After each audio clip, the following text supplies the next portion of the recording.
Hello मेरे प्यारे बच्चों, कैसे हैं आप सभी लोग। बहुत धुआंधार चैप्टर्स बच्चों आप लोगों ने पढ़ लिए हैं। अब हम क्या करने वाले हैं, एक छोटा सा प्यारा सा चैप्टर पढ़ रहे हैं, जिस चैप्टर का नाम क्या है, मैकेनिकल प्रॉपर्टी ऑफ सॉलिड। ठीक है, एक क्वेश्चन बेटा पक्का आपको यहां से मिलने वाला है।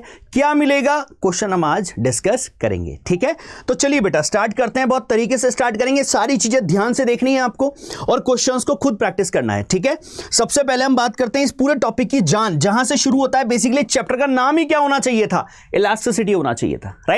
लेकिन क्योंकि चलिए सॉलिड के बारे में पढ़ रहे हैं, तो हमारे पास चैप्टर का नाम क्या है, मैकेनिकल प्रॉपर्टी ऑफ सॉलिड, और इस पूरे चैप्टर का सुपरस्टार टॉपिक क्या है, इलास्टिसिटी। ठीक है, क्या होती है बेटा elasticity? The property of the material by which it try to restore its original shape on removing the deforming is called the elasticity.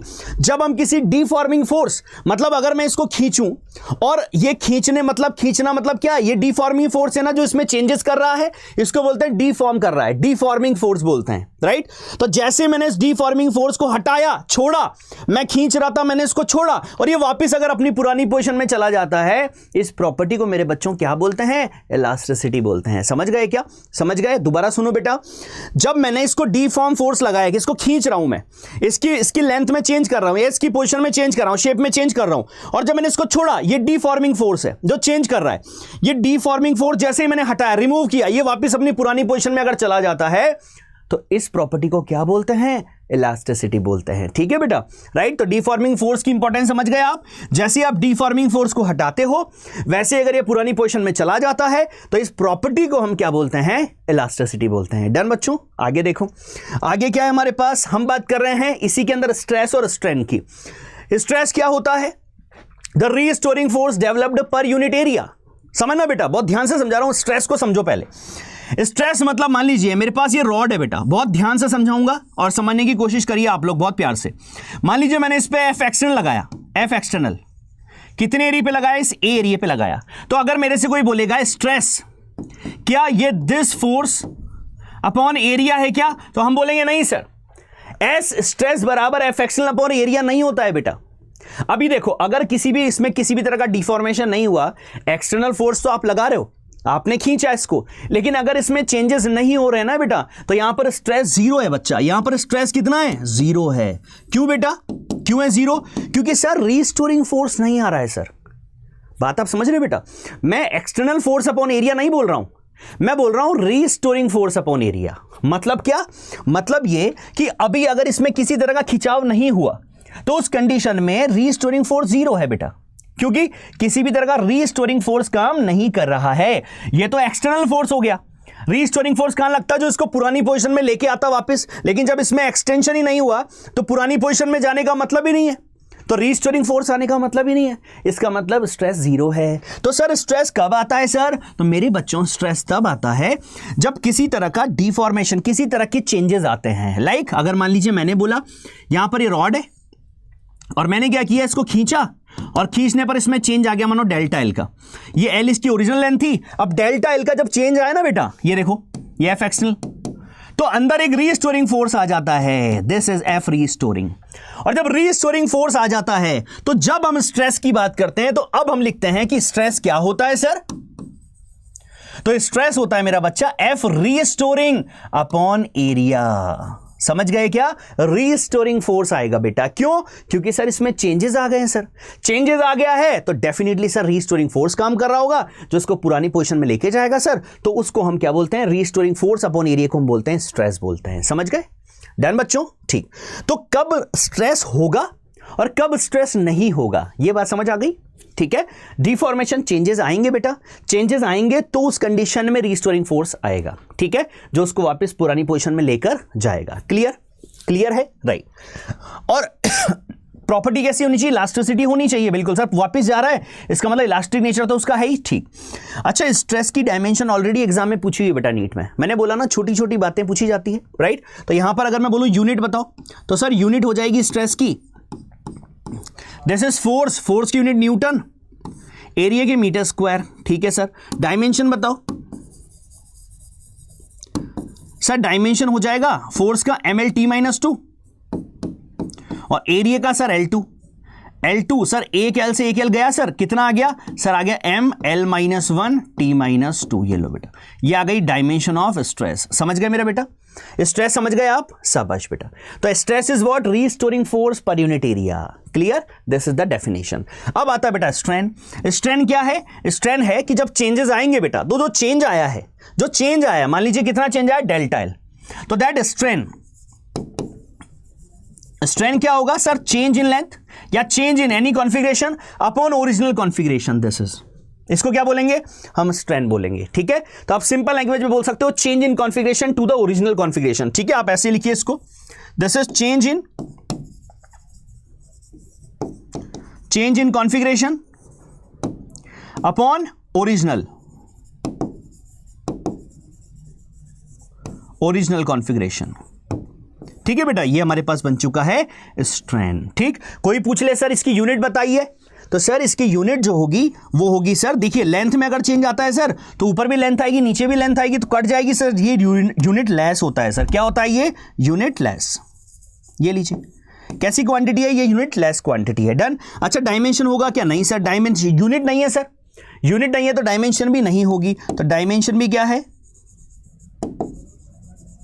Dimension less. Done मेरे बच्चों, दोनों बातें समझ गए आप? स्ट्रेस और स्ट्रेन की बात समझ गए? शाबाश बेटा। अभी बहुत सारे क्वेश्चंस करेंगे बेटा हम लोग। ठीक है, टाइप्स ऑफ स्ट्रेस देखिए फटाफट। Longitudinal stress according to the length जब हम बात करेंगे तो वो क्या होता है हमारे पास? लॉन्गिट्यूडनल स्ट्रेस होता है, राइट? फोर्स हमने लगाया और लेंथ में हमारे पास लेंथ में जब चेंज आता है तो longitudinal stress according to the length. जैसे मैं अगर बोलूं टेंसाइल, तो दो तरह का होगा बेटा।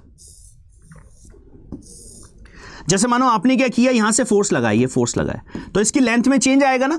आएगा ना? बिल्कुल आएगा सर। तो लेंथ में चेंज आ गया, देखो ये देखो लेंथ में चेंज आ गया, राइट? ये कितना हो गया? डेल्टा एल हो गया। पुरानी लेंथ कितनी थी सर? एल थी।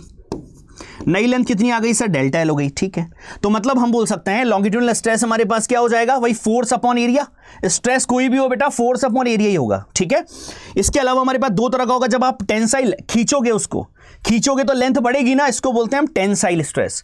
या फिर कंप्रेसिव करने पे क्या हो जाएगा? लेंथ घट जाएगी सर। और लेंथ जब घट जाती है, जब आपने फोर्स ऐसे लगाया तो कंप्रेसिव फोर्स है ना, कंप्रेसिव फोर्स वाली कंडीशन में लेंथ कम हो जाती है, उसको क्या बोलते हैं हम? उसको बोलते हैं कंप्रेसिव स्ट्रेस। ठीक, इसी तरह से हम स्ट्रेन की बात भी करेंगे अभी। स्ट्रेस इधर देखो, वॉल्यूमेट्रिक स्ट्रेस क्या होता है सर? हम अकॉर्डिंग टू द वॉल्यूम, वही स्ट्रेस हम बात कर रहे हैं सर, तो स्ट्रेस तो फोर्स अपॉन एरिया ही होगा। ठीक है, राइट? वॉल्यूमेट्रिक स्ट्रेस क्या होगा? वही फोर्स अपॉन एरिया। ठीक है, अच्छा शियरिंग बताइए, शियरिंग स्ट्रेस क्या होगा या टेंजेंशियल स्ट्रेस क्या होगा सर मेरे पास? फॉर एग्जांपल ये देखिए, ये सिलेंडर है, मैंने सर फोर्स लगाया इस पर, ये फोर्स लगाया, फोर्स कैसा लगाया? टेंजेंशियल फोर्स लगाया। और एरिया कौन सा? ये रहा एरिया। तो जब मैंने इस एरिया पर टेंजेंशियल फोर्स लगाया बेटा, तो इस फोर्स को यूनिट एरिया पर जो लग रहा है, उस फोर्स को हम क्या नाम देंगे? उसको बोलेंगे हम स्ट्रेस। कौन सा वाला? Shearing stress, right? और इस कंडीशन में इसका शेप ना बेटा कुछ चेंज हो जाता है, कुछ शेप ऐसा बन जाता है बेटा, ऐसा बन जाता है कुछ शेप। तो ये चेंजेस कितना आता है? ये थीटा का चेंजेस आता है। ये देखो, देखेंगे अभी हम स्ट्रेन में देखेंगे। ठीक, तो वापस से यहां पर क्या बना? तो सर यहां पर भी हमारे पास शियरिंग स्ट्रेस जो है वो भी क्या है? वही फोर्स अपॉन एरिया है सर। बस फोर्स कौन सा लेना है? टेंजेंशियल वाला लेना है अपॉन एरिया। ये लो, ठीक है, सेम चीज तीनों में है। तो स्ट्रेस की जब भी बात आती है तो फोर्स अपॉन एरिया, और कौन सा फोर्स? Restoring force. हमें पता है सर, अगर रीस्टोरिंग नहीं होता है, रीस्टोरिंग फोर्स नहीं आता है, तो उस कंडीशन में स्ट्रेस नाम की चीज डिफाइन नहीं होती है, स्ट्रेस जीरो होता है। ठीक बेटा, तो तीनों स्ट्रेस समझ में आया आपको? लॉन्गिट्यूडनल याद रखिए, लेंथ के अलॉन्ग बात होगी हमारे पास, वॉल्यूमेट्रिक में वॉल्यूम के अलॉन्ग बात होगी, यहां पर टेंजेंशियल होगी। ठीक है ना, टेंजेंशियल फोर्स हमने लगाया है यूनिट एरिया पर, तो उसमें कौन सा स्ट्रेस आता है? वो टेंजेंशियल स्ट्रेस आता है। ठीक है, इसी तरह से स्ट्रेन आ जाते हैं। ठीक है, जैसे हमारे पास लॉन्गिट्यूडनल स्ट्रेन क्या होगा? लेंथ में चेंज। अगर मैंने अभी बोला था, आपको एग्जांपल दिया था ना, उसी एग्जांपल को मैं यहाँ वापस दे देता हूँ एक बार। मानो मैंने लेंथ, ओरिजिनल लेंथ एल है और इसमें चेंजेस जो हुआ है वो चेंजेस मानो हुआ है डेल्टा एल का, तो ये डेल्टा एल तो हुआ है चेंज, और ओरिजिनल लेंथ कितनी है? एल। तो बेटा लॉन्गिट्यूडनल स्ट्रेन क्या हो जाएगा? Change upon original. जितना चेंज आया अपॉन ओरिजिनल कॉन्फ़िगरेशन। ठीक है, वॉल्यूमेट्रिक स्ट्रेन क्या हो जाएगा सर? ये मेरे पास पहले वॉल्यूम ये था, राइट? अब हमने फोर्स लगाया, वॉल्यूम ये हो गया, कम हो गया, ये देखो, राइट? ये फोर्स लगा तो फोर्स लगने से वॉल्यूम कम हो गया, तो that is volumetric strain. Volumetric strain हमारे पास क्या हो जाएगा सर? वॉल्यूमेट्रिक स्ट्रेन हो जाएगा हमारे पास change in volume, delta V by V. हुआ कि नहीं हुआ? और वॉल्यूम घटा के नहीं घटा बेटा? घटा के नहीं घटा, बिल्कुल सर डिक्रीज हुआ है। तो मैं माइनस लगा दूं, कोई दिक्कत तो नहीं है इसमें? नहीं ना, क्योंकि वॉल्यूम कम हो गया। जब आपने इसको हर तरफ से प्रेस किया तो क्या हो गया? वॉल्यूम कम हो गया इसका, राइट? तो this is called volumetric strain, change in volume upon original volume. ठीक, माइनस क्यों लगाया समझ गए? चेंज इन वॉल्यूम, घट गया वॉल्यूम इसलिए। ठीक, शियर स्ट्रेन अभी मैंने जस्ट बताया था आपको, ये देखो, ये देखिए। अब मैंने क्या किया, मैंने यहां से फोर्स लगाया, ये लगाया फोर्स, राइट? ये फोर्स लगा तो क्या हो जाएगा, इसमें चेंजेस आ जाएंगे। चेंजेस कैसे आएंगे सर? हल्का सा ना ये ऐसे चेंज हो जाएगा, ये ऐसे, ये देखो। तो ये एंगल हुआ ना, ये अब ये मान लीजिए मेरे पास ये जो चेंज हुआ है थोड़ा सा, ये जो चेंज हुआ है ये मान लीजिए मेरे पास x है। कितना है चेंज? x। मैं इसको दोबारा बनाता हूं थोड़ा सा चेंज करके। ये देखो, ये मेरे पास, ये लो, ठीक, ये मेरे पास थीटा है बेटा। इसकी ओरिजिनल लेंथ जो है मेरे पास वो l है, राइट? और ये जो चेंजेस आया ये x है। तो मुझे बताइए यहां से स्ट्रेन जो होगा वो स्ट्रेन क्या एंगल में हुआ है? एंगुलर स्ट्रेन हुआ है? हाँ सर, एंगल में चेंज हुआ है ना। देखो बेटा, ये ऐसे मान लीजिए मेरे पास एक गत्ता है, कोई बोर्ड है। अब गत्ते पे मैंने क्या किया, ऐसे फोर्स लगाया टेंजेंशियल, तो गत्ता हल्का सा मोल्ड नहीं हो जाता, इस तरह से चला नहीं जाता, आगे की तरफ धक्का नहीं लग जाता? बेटा समझ गए ना? मान लीजिए आपने क्या किया, आपने कुछ मंगाया, ठीक है, आपने कुछ फ्लिपकार्ट से मंगाया। तो फ्लिपकार्ट जिस डब्बे में आता है, डब्बा आता है ना, उसमें एक मान लीजिए कुछ भी मंगाया आपने, मानो जूते मंगाए आपने। तो आपने जूते मंगाए तो क्या हुआ, फ्लिपकार्ट का डिब्बा आया, डिब्बे को आपने क्या किया, डिब्बे को आपने जैसे ही उसमें से जूते निकाले, उसके बाद आप क्या करते हो, उसको नीचे रखा। वो हल्का सा अगर उस पर टेंजेंशियल ऐसे दोगे आप, तो ऐसे बैंड हो जाएगा ना आगे अंदर की तरफ, और बैंड हो जाएगा तो फिर क्या हो जाएगा, तो उस कंडीशन में ये जो हुआ है बेटा, ये जो एंगुलर स्ट्रेन यहाँ पे आया है, एंगुलर चेंज जो है, इसको हम क्या बोलते हैं, इसको हम बोलते हैं दैट इज शियरिंग स्ट्रेन बोलते हैं। ये जो चेंज आता है हल्का सा ऐसे टेंजेंशियल फोर्स लगाने पे, ठीक है, डन बच्चों। चलो, तो यहां पर हमारे पास इसको मैं क्या लिख सकता हूं, तो सर हमारे पास जो शियरिंग स्ट्रेन है ना सर, ये शियरिंग स्ट्रेन आया है सर, क्या बताइए मुझे, ये tan थीटा है, बिल्कुल सर। और tan थीटा बराबर क्या हो जाएगा, perpendicular upon base. Sir perpendicular कितना है, x, और बेस कितना है हमारे पास, l। ये लो, तो हमारे पास अगर स्मॉल एंगल के लिए, फॉर स्मॉल एंगल के लिए हम क्या लिख सकते हैं sir, shearing strain equals to x upon l। ये लो, डन, लिख सकते हैं बच्चों, बिल्कुल। तो this is called sharing strain, है ना। तो तीनों चीज समझ आई बेटा। पहली क्या, देखो लेंथ में जब भी बात हो, दिमाग में ये चीज सेट कर लो, लेंथ में जब भी चेंज की बात होती है, कौन सा स्ट्रेन की बात होती है, लॉन्गिट्यूडनल की बात होती है। इसमें दो बातें हमने पढ़ी अभी, टेंसाइल और कंप्रेसिव। जब खींचा जाता है तो लेंथ बढ़ जाती है, तो वहां बात आती है किसकी, टेंसाइल की। जब लेंथ कम हो रही है तो वहां बात आती है कंप्रेसिव की। है एक्चुअल में दोनों लॉन्गिट्यूडनल के पार्ट, ठीक। वॉल्यूमेट्रिक में वॉल्यूम में चेंज हो रहा है सर, वॉल्यूम में अगर चेंज हो रहा है, ये देखिए वॉल्यूम में चेंज हुआ, कम कर दिया वॉल्यूम, तो डेल्टा वी अपॉन वी, वही change in configuration upon original, ठीक। तो change in volume upon original volume, या माइनस क्यों लगाया, क्योंकि कम हो गया सर वॉल्यूम, तो फाइनल माइनस इनिशियल माइनस आएगा, ठीक है। शेयरिंग क्या होता है, शेयर में क्या होता है सर, शेयर में ना टेंजेंशियल लगाते हैं सर, टेंजेंशियल लगाएंगे तो ऐसे एंगुलर स्ट्रेन आएगा सर, एंगुलर चेंज आएगा, एंगुलर चेंज आया तो tan थीटा आएगा। इसको बोलते हैं क्या, इसको बोलते हैं शेयर स्ट्रेन, समझ गए। तो दिस इज tan थीटा बराबर x अपॉन l। वो आपको देगा, अपने आप क्वेश्चन में देगा चीजें, अगर आपको देना है, वो शेयर स्ट्रेन की बात कर रहा है, कंफर्म आपको ये चीजें देगा, तीनों में से कुछ ना कुछ देगा वो। डन, कंप्लीट मेरे बच्चों। आगे चलें, चलो बेटा आगे चलते हैं, देखिए नेक्स्ट हमारे पास क्या है, नेक्स्ट आता है हमारे पास हुक्स लॉ।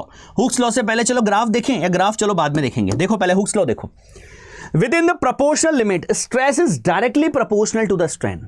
क्या बोला मैंने, हुक्स लॉ बोलता है कि विद इन द, देखो बेटा इंपॉर्टेंट बात यह है, with in the proportional limit. Proportional limit के मतलब है कि अगर मैंने खींचा किसी को, अगर मैंने किसी को खींचा तो वो क्या होगा, वो वापस रिस्टोर अपनी पोजीशन में जाएगा, ठीक है।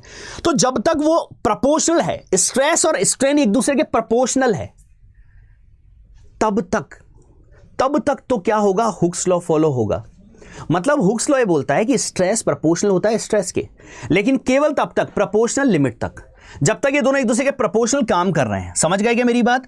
तो क्या बोला इन्होंने, stress is proportional to strain, बिल्कुल है, लेकिन केवल तब तक है जब तक कि प्रोपोर्शनल लिमिट काम करती है। अगर स्ट्रेस है तो स्ट्रेन है, और यहां पर जैसे जैसे स्ट्रेन आ रहा है वैसे वैसे स्ट्रेस आ रहा है। अगर प्रोपोर्शनल लिमिट नहीं है, फिर दोनों प्रोपोर्शनल अगर नहीं है, तो यह समझ जाना कि अब वहां पर हुक्स लॉ फॉलो नहीं हो रहा है। अभी ग्राफ में बताऊंगा बेटा मैं आपको, ठीक है। तो यहां से मैं क्या करूं, यहां से मैंने जैसे ही प्रोपोर्शनल लिमिट हटाऊंगा, यहां पर हमारे पास क्या आ जाएगा, कांस्टेंट आ जाएगा। मान लीजिए कुछ भी कांस्टेंट ले लिया, मान लो मैंने ले लिया दिस इज y, या इलास्टिक कांस्टेंट ले लेता हूं मैं, ठीक है, या modulus of elasticity, modulus of elasticity, क्योंकि अलग अलग नाम देंगे अभी हम इसको, ठीक है ना, modulus of elasticity into strain, ठीक। और यहां से मॉड्यूलस ऑफ इलास्टिसिटी क्या बन जाएगा sir, stress upon strain, stress upon strain, ये लो। तो ये मॉड्यूलस ऑफ इलास्टिसिटी जो होता है ना बेटा, इसको हम बोलते हैं क्या, स्ट्रेस अपॉन स्ट्रेन बोलते हैं। और इसी को पढ़ने के बाद अब हम 3 तरह के मॉड्यूलस ऑफ इलास्टिसिटी डिफाइन करेंगे बेटा। पहला लेंथ के अलोंग, दूसरा वॉल्यूम के अलोंग, तीसरा टेंजेंशियल वाला, ठीक है। तो बहुत सीक्वेंस से चीजें पढ़ो। देखो सबसे पहले बात करें स्ट्रेस की, 3 तरह के स्ट्रेस, लॉन्गिट्यूडनल, शियर वाला, टेंजेंशियल वाला और वॉल्यूमेट्रिक स्ट्रेस। उन्हीं के हमने स्ट्रेन बना दिए, फिर उन्हीं के रेशो से, स्ट्रेस अपॉन स्ट्रेन के रेशो से हमने क्या बना दिए, मॉड्यूलस ऑफ इलास्टिसिटी बना लिए। मॉड्यूलस ऑफ इलास्टिसिटी भी 3 तरह के होंगे।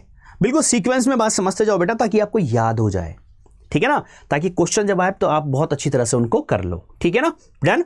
लेकिन एक बात याद रखनी है, कहां तक काम करते हैं ये लॉ, कहां तक काम करता है सर, प्रोपोर्शनल लिमिट तक, जब तक एक दूसरे के दोनों प्रोपोर्शनल चलते हैं, ठीक है। प्रोपोर्शनल अगर नहीं है तो फिर वहां पर लिमिट फॉलो नहीं होती है। और यहां से अगर मैं एक चीज और बोलूं बेटा, तो हम थोड़ा सा कंपेयर करते हैं अब चीजों को। तो मॉड्यूलस ऑफ इलास्टिसिटी हमने पढ़ लिया, स्ट्रेस अपॉन स्ट्रेन होगा। अब हमें पता है 3 तरह के स्ट्रेस, 3 तरह के स्ट्रेन पढ़े हम लोगों ने, तो तोड़ो अब इसको। तो तोड़ा हमने, तो क्या किया, तो सर हमारे पास ये लो आ गया 3 बेसिक जो हम पढ़ रहे हैं वो ये रहे, Young's modulus, bulk modulus, shear modulus. Bulk मतलब वही वॉल्यूम के लिए, ठीक है। तो यंग्स मॉड्यूलस डिफाइन हो रहा है वाई, किसके लिए हो रहा है, लेंथ के लिए। तो क्या हो जाएगा, स्ट्रेस अपॉन स्ट्रेन, कौन सा longitudinal stress upon longitudinal strain. Longitudinal stress क्या हो जाएगा सर, हमारे पास स्ट्रेस हो जाएगा this is force upon area वही, upon this is delta L upon L, ठीक है। तो क्या बन जाएगा सर, ये बन जाएगा एफ एल अपॉन ए डेल्टा एल। बहुत बढ़िया, ठीक है, बन गया बेटा, यंग्स मॉड्यूलस हो गया तैयार। चलो आगे देखो, बल्क मॉड्यूलस, वॉल्यूम के लिए। वॉल्यूम के लिए हम क्या बोलेंगे, इसको बी से भी डिनोट कर सकते हो आप, कोई दिक्कत नहीं है। बल्क मॉड्यूलस बराबर क्या हो जाएगा, फोर्स अपॉन एरिया। और फोर्स अपॉन एरिया क्या इस कंडीशन में मैं इसको प्रेशर बोल दूं, और यहां पर मैं बोल रहा हूं चेंज इन प्रेशर, ये लो, ठीक है। अभी देखेंगे हम आगे चीजों को। तो बल्क मॉड्यूलस बराबर चेंज इन प्रेशर अपॉन क्या, upon volume, change in volume, या volumetric strain sir, volumetric strain. और वॉल्यूमेट्रिक स्ट्रेन क्या होगा, डेल्टा वी अपॉन वी, हाँ सर। और ये माइनस लगता है, हमें पता है सर वॉल्यूम कम हो गया था, ठीक है। तो क्या बोल दूं सर, हम इसको बोल देते हैं delta P into V upon delta V, ये लो, बन गया बेटा, बन गया। या फिर ना इसको आप ऐसे याद रखिए, यहां पर ऐसे याद रखिए इसको, ठीक है। This is minus delta P upon delta V upon V, ये लीजिए, ठीक है बेटा। ये हो गया, ये क्या हो गया सर, ये हो गया हमारे पास बल्क मॉड्यूलस, ठीक है। तो इन सबको मैं ब्रैकेट में बंद कर देता हूं, ये लो, ठीक। ये तो कौन सा हो गया सर, ये हो गया हमारे पास यंग्स मॉड्यूलस, ये हो गया हमारे पास कौन सा, ये हो गया हमारे पास बल्क मॉड्यूलस, ये हो गया यंग मॉड्यूलस। और ये क्या आ गया सर, शियर मॉड्यूलस, वही सर कौन सा वाला सर, टेंजेंशियल जो हमने लगाया था। टेंजेंशियल क्या हो जाएगा सर, इसको हम नाम दे देंगे दैट इज शियर मॉड्यूलस, इसको हम ईटा से नोट कर देंगे सर।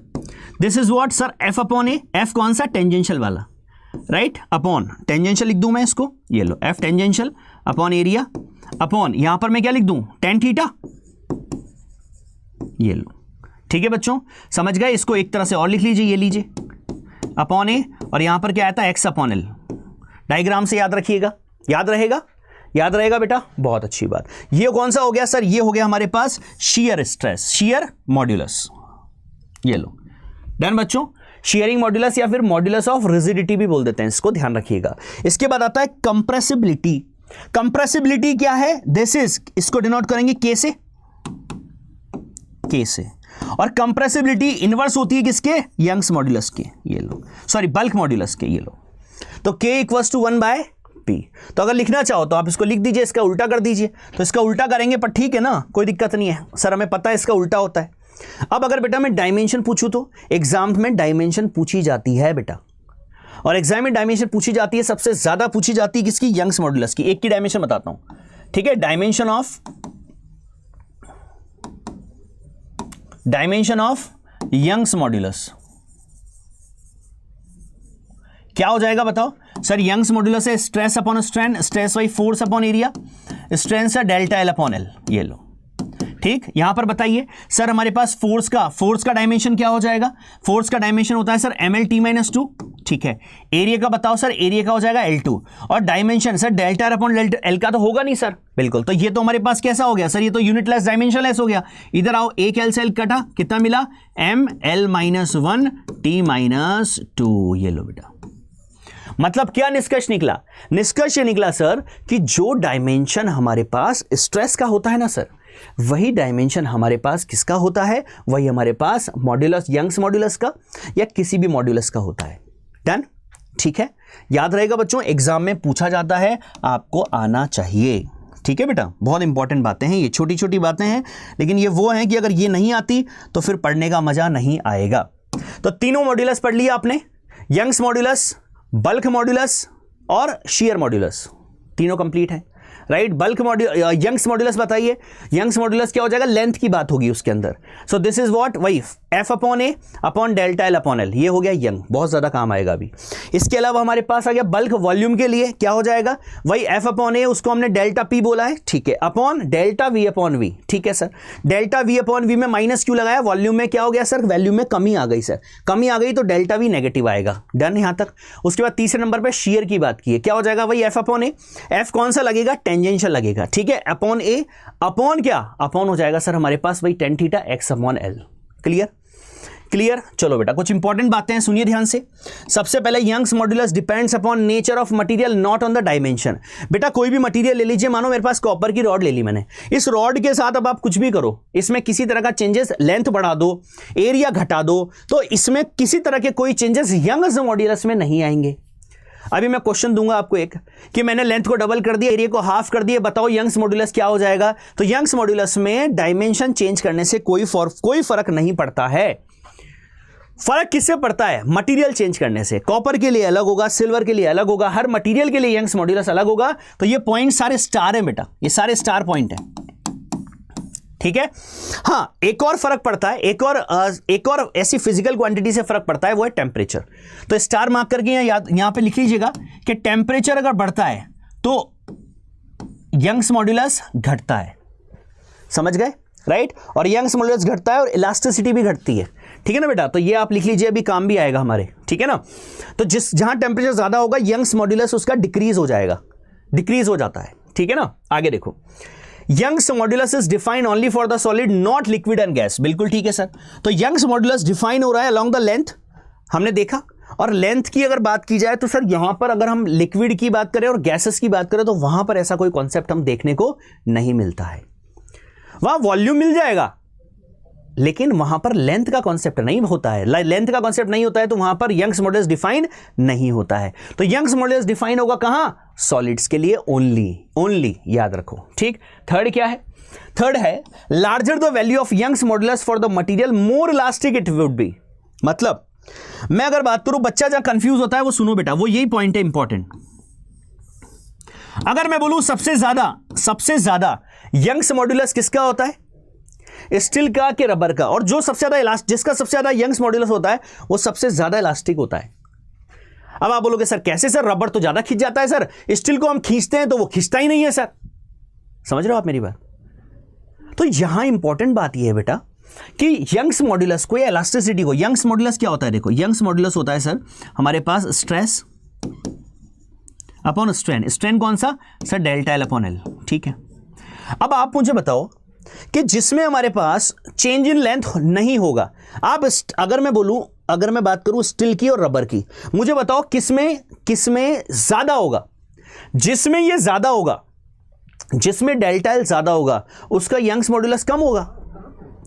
जिसमें डेल्टा एल ज्यादा होगा उसमें यंग्स मॉड्यूलस कम होगा। मुझे बताओ किसमें डेल्टा एल ज्यादा है? तो सर रबर में डेल्टा एल ज्यादा है सर, रबर में चेंज ज्यादा होगा सर। तो जिसमें चेंज ज्यादा होगा उसका यंग्स मॉड्यूलस कम होगा।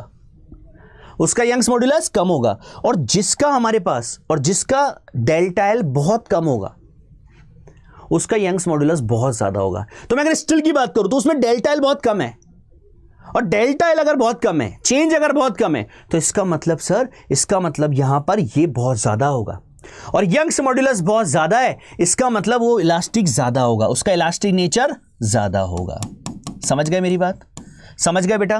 तो इलास्टिसिटी का मतलब अब हम अगर प्रैक्टिकल समझें तो एक्चुअल प्रैक्टिकल मतलब ये है कि सर जिसमें सबसे कम डेल्टा एल है उसका यंग्स मॉड्यूलस ज्यादा है और वो इलास्टिक ज्यादा है, उसकी इलास्टिसिटी ज्यादा है। तो हम जो कॉमन लैंग्वेज में, मैं इसको क्यों रिलेट कर रहा हूं, क्योंकि बेटा आप अपने जीवन में कभी कभी गलत कॉन्सेप्ट्स बना लेते हैं। आपसे अगर पूछ लिया जाए कि भैया रबर और बताओ स्टील में से कौन इलास्टिक है, पता है आप क्या सोचोगे? आप सोचोगे खींच के देखते हैं, कौन जो ज्यादा खींचेगा वो ज्यादा इलास्टिक होगा। हो गया गलत क्वेश्चन, गलत हो गया ना क्वेश्चन।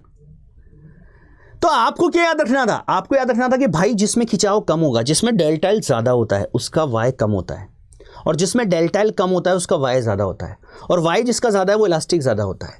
समझ गए? समझ गए मेरी बात? ठीक है, डन बच्चों, याद रहेगा ना आपको? याद रखो बेटा, इंपॉर्टेंट पॉइंट था ये, ठीक है ना। स्टील का वाई ज्यादा होता है, वो स्टील इलास्टिक ज्यादा होता है कंपेरेटिवली रबर के, ठीक। इसलिए सुपरस्टार पॉइंट हो गया, इसमें याद रखने वाली चीजें हमें मिल चुकी है, ठीक। आगे क्या है? The steel is more elastic than rubber, ठीक है।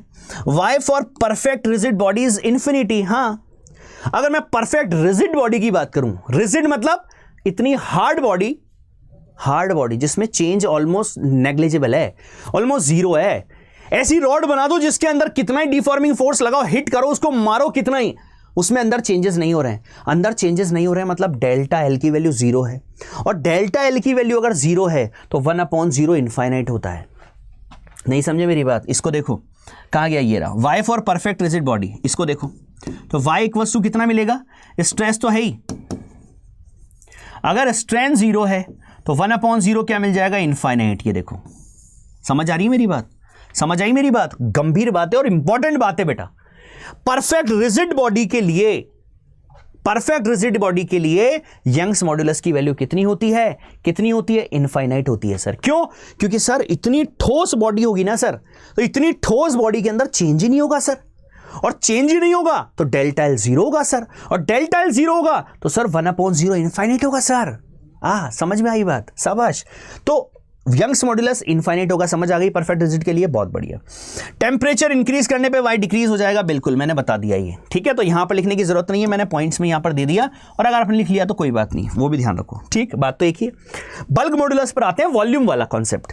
तो यहां पर क्या है? Bulk modulus is define as for the solid, liquid and gases. बिल्कुल सर, यहां से भी क्वेश्चन बच जाता है, बल्क मॉड्यूलस डिफाइन होता है किसके लिए? अब बच्चा याद कर लेता है, बल्क मॉड्यूलस में बात की थी भाई साहब हम लोगों ने, सर वहां पर हमने बात की थी delta P upon delta V upon V, तो बच्चा बस वॉल्यूम की बात करता है।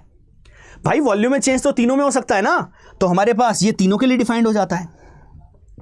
Bulk modulus for perfectly rigid body is infinite, बिल्कुल ठीक है sir. Modulus for the perfect rigid body क्या होता है? इनफाइनाइट होता है, सही है। यहां भी तो था, देखो क्लियर मेरे बच्चों। जो पॉइंट्स मुझे समझाने थे और मुझे लगा कि आपको आने चाहिए, क्या वो सारे पॉइंट्स क्लियर हैं आपके? क्या वो सारे पॉइंट क्लियर हैं? समझ में आ गया? यहां से क्वेश्चन कहां से बन सकता है, समझ गए आप? ये दो पॉइंट्स ऐसे हैं जहां से बेहतरीन क्वेश्चन बन सकता है, और एक ये बल्क मॉड्यूलस किसके लिए डिफाइंड होता है, ठीक है। चलो क्वेश्चन पर चलते हैं बेटा। क्वेश्चन कैसे आते हैं sir? The ratio of the radius of the two wires of the same material is 4:1, ठीक है। रेडियस का रेशियो दे रखा है सर, R1/R2 दे रखा है सर, कितना दे रखा है? 4:1 दे रखा है सर, बहुत बढ़िया। Find the ratio of the stress, किसका? Find the ratio of the stress if they are stretched by the same force, the ratio of stress, ठीक है। तो सर स्ट्रेस जो होता है ना सर, वो होता है रीस्टोरिंग फोर्स अपॉन एरिया, और इक्विलिब्रियम कंडीशन अगर है तो स्ट्रेस और एक्सटर्नल दोनों बराबर हो जाते हैं, ठीक है, रीस्टोरिंग और वो।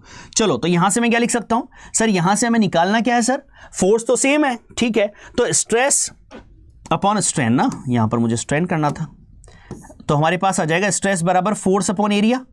हाँ ठीक है, और इसमें क्या बोला हुआ है बेटा? रेडियस दी हुई है, ठीक है सर, फोर्स सेम है सर, तो मैं लिख दूं sir stress is proportional to 1 area, ठीक है, लिख दीजिए।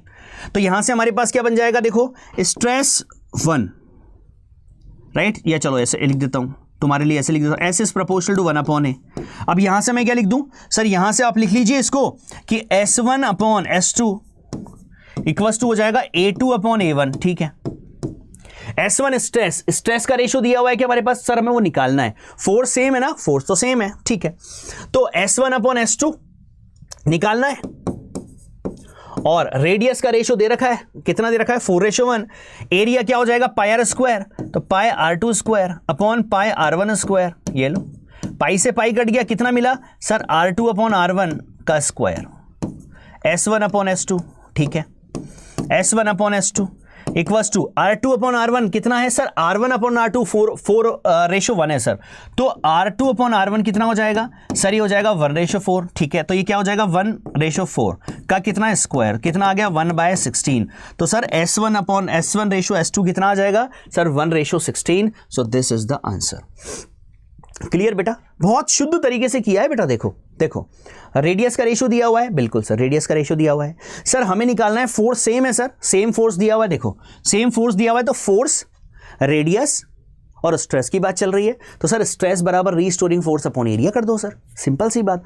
फोर्स को सेम कर दीजिए सर, फोर्स सेम है तो सर स्ट्रेस प्रोपोर्शनल टू 1/एरिया हो जाएगा सर, क्योंकि ये तो दोनों में आएगा, कट जाएगा। ठीक, फिर stress S is proportional to 1/A लिख दिया हमने। ठीक है, फिर मैंने S1/S2 बराबर A2/N1, इन उल्टा है ना बेटा, तो A2/A1 कर दिया, A2 पाई r स्क्वायर, ये पाई R1 स्क्वायर, दोनों से पाई कटा, R2/R1 का स्क्वायर। यहां से R1/R2 हमारे पास 4:1 दिया था, तो हमारे पास R2/R1 1/4 हो जाएगा। सॉल्व कर लिया, आंसर आ गया कितना 1:16।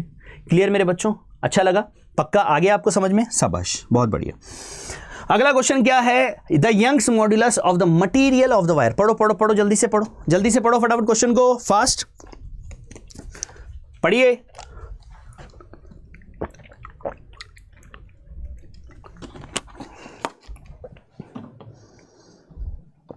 Young's modulus of the material of the wire of length L and radius R is कितना Y। ठीक है, if length is reduce to L/2, length को क्या कर दिया, रिड्यूस कर दिया, कितना L/2 कर दिया, एंड रेडियस R/2 कर दिया। यंग्स मॉड्यूलस पर क्या फर्क पड़ेगा बाबू, यंग्स मॉड्यूलस पर क्या फर्क पड़ेगा सर, आपने हमें बताया था सर कि अगर हम लेंथ में, रेडियस में कछु चेंज कर देते हैं तो किसी भी तरह का कोई फर्क यहां पर नहीं पड़ता है गुरुदेव, और किसी भी तरह का फर्क नहीं पड़ता है तो सर यंग्स मॉड्यूलस तो Y ही रहेगा सर।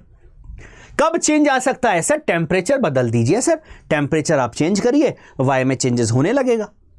मटेरियल चेंज कर दीजिए तो भी चेंजेस होने लगेगा, लेकिन सेम मटेरियल की बातें करोगे तो गुरुदेव वहां तो चेंज नहीं होगा। आगे देखो बेटा, आगे देखो क्या बोल रहा है, the stress versus strain graph. ठीक है, दे दिया, of two material A and B, this if Y and YB are the Young's modulus of the materials then. ठीक है, यंग्स मॉड्यूलस, यंग्स मॉड्यूलस क्या होता है सर, स्ट्रेस अपॉन स्ट्रेन होता है सर, बहुत बढ़िया। और स्ट्रेस अपॉन स्ट्रेन मतलब ये Y एक्सिस पे, ये X एक्सिस पे, मतलब sir slope of stress strain curve, slope of stress strain curve give what, Young's modulus. समझ गए क्या, तो slope of stress strain curve, stress Y axis पे स्ट्रेस है, X एक्सिस पे स्ट्रेन है। ठीक है, स्लोप जिसका ज्यादा होगा गुरुदेव उसके लिए यंग्स मॉड्यूलस ज्यादा होगा। चलिए बेटा बताते हैं, तो रेशो देखिए, तो YA अपॉन YB बराबर क्या हो जाएगा सर, ये हो जाएगा, स्लोप होता है tan थीटा, तो tan 60 अपॉन tan 30। tan 60 कितना sir, sin 60 upon cos 60, sin 60 कितना सर, तो हमारे पास आ जाएगा कितना, √3/2 और 1/2, तो कितना आ गया √3, और tan 60 कितना, sin 30, tan 30 कितना, sin 30 अपॉन cos 30 कितना 1/2 और √3/2, तो कितना आ जाएगा 1/√3। ये लो कितना आ गया सर, ये तो 3 आ गया सर, बिल्कुल बेटा, तो YA अपॉन YB बराबर 3 आया है, मतलब YA बराबर 3B आया है। अरे वाह भाई, बहुत बढ़िया। तो मतलब क्या हुआ, तो सर आंसर आया है YA बराबर 3YB। ये लो रिलेशन, समझ गए। और वैसे भी आपको दिख रहा था बेटा, जिसका स्लोप ज्यादा होगा उसका यंग्स मॉड्यूलस ज्यादा होगा, राइट। किसका स्लोप ज्यादा है सर? ए का स्लोप ज्यादा है सर। ए का स्लोप ज्यादा है तो वाई ए, तो यंग्स मॉड्यूलस ज्यादा होगा, 3 टाइम्स ऑफ वाई बी। ये लो, पर कोई नहीं, हमने शुद्ध तरीके से कर लिया। ये लो, 2 स्टेप की बात थी। क्लियर है बच्चा? पक्का? चलें आगे, चलो आगे चलते हैं। नेक्स्ट क्या है? Figure shows the graph between the stress and strain for the uniform wire eight 2 different temperature. गुरुदेव अभी जस्ट आपने बताया था यंग्स मॉड्यूलस ज्यादा, टेम्परेचर घटता है तो यंग्स मॉड्यूलस बढ़ता है। सर जिसका टेम्परेचर ज्यादा होगा उसके लिए यंग्स मॉड्यूलस कम होगा। तो सर ये θ1 है, ये θ2 है, तो सर यहां पर हमारे पास अगर मैं बात करूं यंग्स मॉड्यूलस, इसके लिए क्या है मेरे पास? y2 है। देखो ध्यान से, इसके लिए यंग्स मॉड्यूलस क्या है? हमें पता है सर यंग्स मॉड्यूलस क्या होता है? Slope of stress, strain curve, ठीक है, कर्व, ठीक। बताइए इस 2 वाले का बताओ, इसको चलो मैं नाम दे देता हूं, इसको मैं नाम दे देता हूं। कुछ नाम दिया है क्या? नहीं सर। इसको 1 दे देता हूं, इसको 2 दे देता हूं। तो सर 2 वाले के लिए यंग्स मॉड्यूलस ज्यादा है तो y2 ज्यादा है सर, अभी y2 ज्यादा है y1 से। लेकिन टेम्परेचर देखो अब यहां पर, अब टेम्परेचर जहां ज्यादा होगा तो क्योंकि सर T2 ज्यादा है T1 से, टेम्परेचर ज्यादा है सर इससे, और जिसका टेम्परेचर ज्यादा होगा उसका यंग्स मॉड्यूलस कम हो जाएगा। तो मतलब गुरुदेव y2 जो है ना वो कम होगा y1 से। आया मजा? क्या सीखा हमने सीखा सर स्ट्रेस स्ट्रेन का कर्व हमें यंग्स मॉड्यूलस देता है, और यहां पर यंग्स मॉड्यूलस नहीं सर, टेम्परेचर दिया हुआ है। तो मतलब जिसका टेम्परेचर ज्यादा, T2 टेम्परेचर ज्यादा है ना, तो T2 टेम्परेचर ज्यादा होगा तो उसके लिए यंग्स मॉड्यूलस क्या हो जाएगा? कम हो जाएगा। मतलब क्या हो जाएगा सर हमारे पास? T2। तो यंग्स मॉड्यूलस की अगर हम बात करें तो सर हमारे पास देखिए, अब इसमें बताइए मुझे, इसका यंग्स मॉड्यूलस क्या होगा? तो T1 और T2 में बताइए कौन ज्यादा होगा कौन कम होगा? तो सर यहां पर ना हमारे पास ये T2 जो है, T2 क्योंकि यंग्स मॉड्यूलस इसका ज्यादा है, और यंग्स मॉड्यूलस जिसका ज्यादा होता है उसका T1 कम होता है। तो मतलब T2 लेस होगा किससे? T2 लेस होगा हमारे पास T1 से, मतलब T1 ज्यादा होगा T2 से। समझ गए क्या? अरे समझ गए बेटा? समझ गए पक्का? तो इसको मैं एक तरह से और लिखूं क्या आपके लिए, या आप समझ गए? तो सर देखिए हमारे पास यहाँ T2 ज्यादा है ना, और T2 जिसका ज्यादा होगा उसका यंग्स मॉड्यूलस कम होगा, और इसका यहां पर यंग्स मॉड्यूलस किसका ज्यादा है? सर यहां पर हमारे पास यंग्स मॉड्यूलस जो है वो सर हमारे पास किसका है? बताइए, इस वाले का। और यंग्स मॉड्यूलस जिसका ज्यादा होगा उसका क्या होगा? उसका टेम्परेचर कम होगा। तो बात समझ गए क्या आप? तो y2 इज ग्रेटर देन है y1, तो मतलब T2 क्या हो जाएगा? उल्टा कर दें, लेस देन होगा T1। ये लो, क्लियर है बच्चों? क्लियर है क्या? पक्का?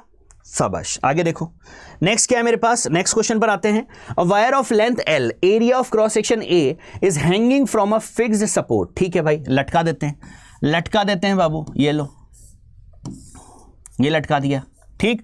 क्रॉस सेक्शन कितना है? A है इसका, ठीक है। Is hanging from a fixed support, the length of the wire changes to L1। ठीक है, अब इसकी लेंथ जो है बेटा वो कितनी हो गई है? चेंज होके L1 हो गई है, ठीक है सर। अब इसकी लेंथ L1 हो गई है, एरिया हमारे पास A है, एरिया की बात नहीं की जा रही है। When mass M is suspended from its free end the expansion for Young's modulus is. ठीक है, यंग्स मॉड्यूलस निकालना है, ठीक है सर। यंग्स मॉड्यूलस कितना होता है सर? हमारे पास होता है this is force upon area, restoring force upon area, और डेल्टा L अपॉन L। ये लो, तो हमारे पास बताइए निकालना क्या है? फॉर यंग्स मॉड्यूलस ही निकालना है, ठीक है सर। y बराबर मास कितना लटकाया है? mg लटकाया है सर, यहां पर मान लीजिए ये, राइट, m मेरे लटकाया है, तो नीचे कितना लग रहा होगा? फोर्स, वही रिस्टोरिंग फोर्स, इक्विलिब्रियम है, वही हमारे पास किसके बराबर होगा? रिस्टोरिंग फोर्स के। तो F बराबर आ गया mg अपॉन एरिया। एरिया के बारे में कुछ बात की नहीं सर, एरिया ऐसा का ऐसा रखा है, ठीक है। डेल्टा L क्या होगा सर? डेल्टा L होगा L1 minus L, L1 minus L upon original length ऊपर चला जाएगा, ये आ गया। ये लो, ये आ गया हमारे पास, क्या आया सर? ये आ गया यंग्स मॉड्यूलस। मिल रहा है कहीं पर sir? mgl upon a L1 minus L। Sir ये रहा fourth option, this one.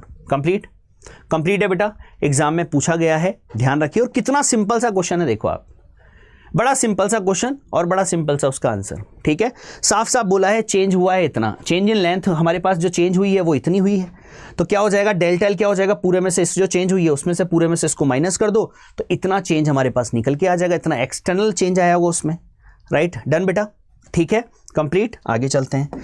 Next देखो बच्चों, for given stress strain curve Young's modulus आपको निकालना है। एक इस तरह का क्वेश्चन पूछ लिया जाता है। अब बेटा क्या ये स्ट्रेट लाइन है क्या?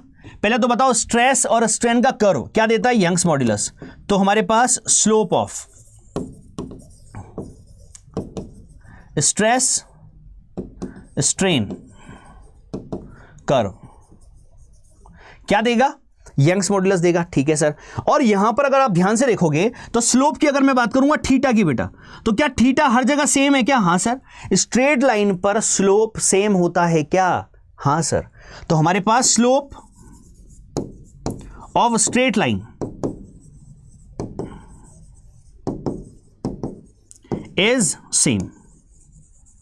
क्या होता है? सेम होता है। तो मतलब सर यहां पर ना हम कहीं पर भी थीटा ले लो, कहीं पर भी थीटा निकाल लो, आंसर सेम आएगा। निकालते हैं सर, यहां पर y equals to Young's modulus हमारे पास, स्लोप निकाल लेते हैं tan थीटा बराबर, इसके लिए निकाल लो स्ट्रेस अपॉन स्ट्रेन। स्ट्रेस कितना सर? स्ट्रेस ये रहा, अपॉन स्ट्रेन ये रहा। स्ट्रेस कितना है सर? 150।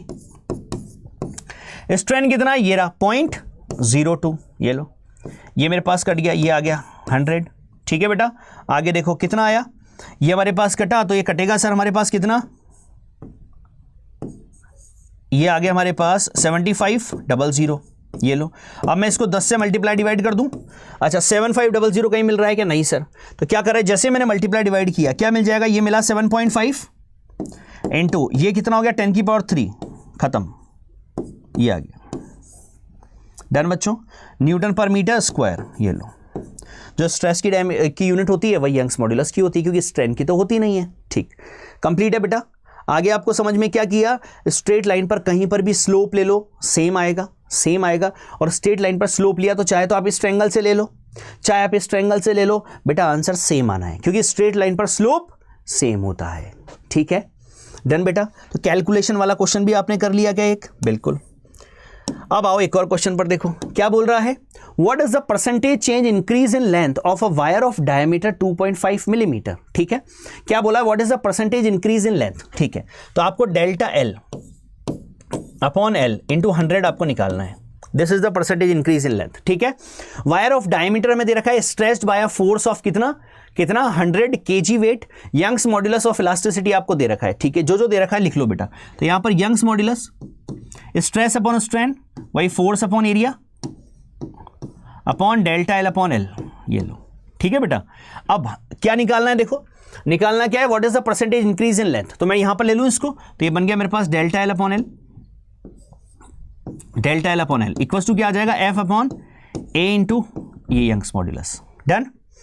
ठीक है, आगे देखो बेटा, यहां से हमारे पास और क्या क्या मिल रहा है सर, पहले हम इसको निकाल लेते हैं, उसके बाद फिर हम इसमें 100 लगा देंगे दोनों तरफ। ठीक है बेटा, निकालो delta L upon L. F कितना दिया है सर? स्ट्रेस्ड बाय फोर्स दिया है सर, कितना 100 kg वेट। kg वेट को न्यूटन में करने के लिए 10 से मल्टीप्लाई कर दो। ठीक है सर। एरिया, एरिया क्या है सर? एरिया होता है पाई आर स्क्वायर। यहां लिख देता हूं मैं, एरिया बराबर pi R square, pi R square. R कितना है सर? रेडियस दी है क्या? डायमीटर दिया है। तो रेडियस को डायमीटर में कैसे लिखेंगे सर? आर बराबर d/2 का स्क्वायर। ये लो, तो पाई ये हो गया सर d स्क्वायर, बाय आ गया सर 4, खत्म। पाई d कितना है सर? डायमीटर में दिया हुआ है 2.5 मिलीमीटर, तो आ गया 2.5 मिलीमीटर। मिली मतलब 10⁻³ का स्क्वायर अपॉन 4। ठीक है सर, डन बच्चों, कंप्लीट है। ठीक है सर, ये आ गया हमारे पास कंप्लीट एरिया। रख दें इसको यहाँ पर? बिल्कुल सर, रख देते हैं। चलिए, तो इसको रखते हैं हम यहाँ पर। तो कितना आ गया बेटा सर? ये आ गया पाई इंटू 2.5 इंटू 10 की पावर, या इसको हम थोड़ा चेंज करते हैं सर, तो ये बन जाएगा 2.5 स्क्वायर है तो 2.5 इंटू कितना सर? ये 10⁻⁻6 हो जाएगा। ठीक है, और ये 4 जो है वो ऊपर चला जाएगा। ठीक, इंटू अभी यहां पर और कौन आना है सर? अभी यहां पर आना है यंग्स मॉड्यूलस। ये तो ए निकाला है हमने, ये लो, ये तो क्या है हमारे पास? ए, ये तो ए है। ठीक है, चलो अब क्या करना है सर? यहां पर इंटू ए भी आएगा। ये लो, ए नहीं सॉरी, यंग्स मॉड्यूलस आएगा। ये लो, यंग्स मॉड्यूलस। यंग्स मॉड्यूलस दिया है क्या? हाँ सर।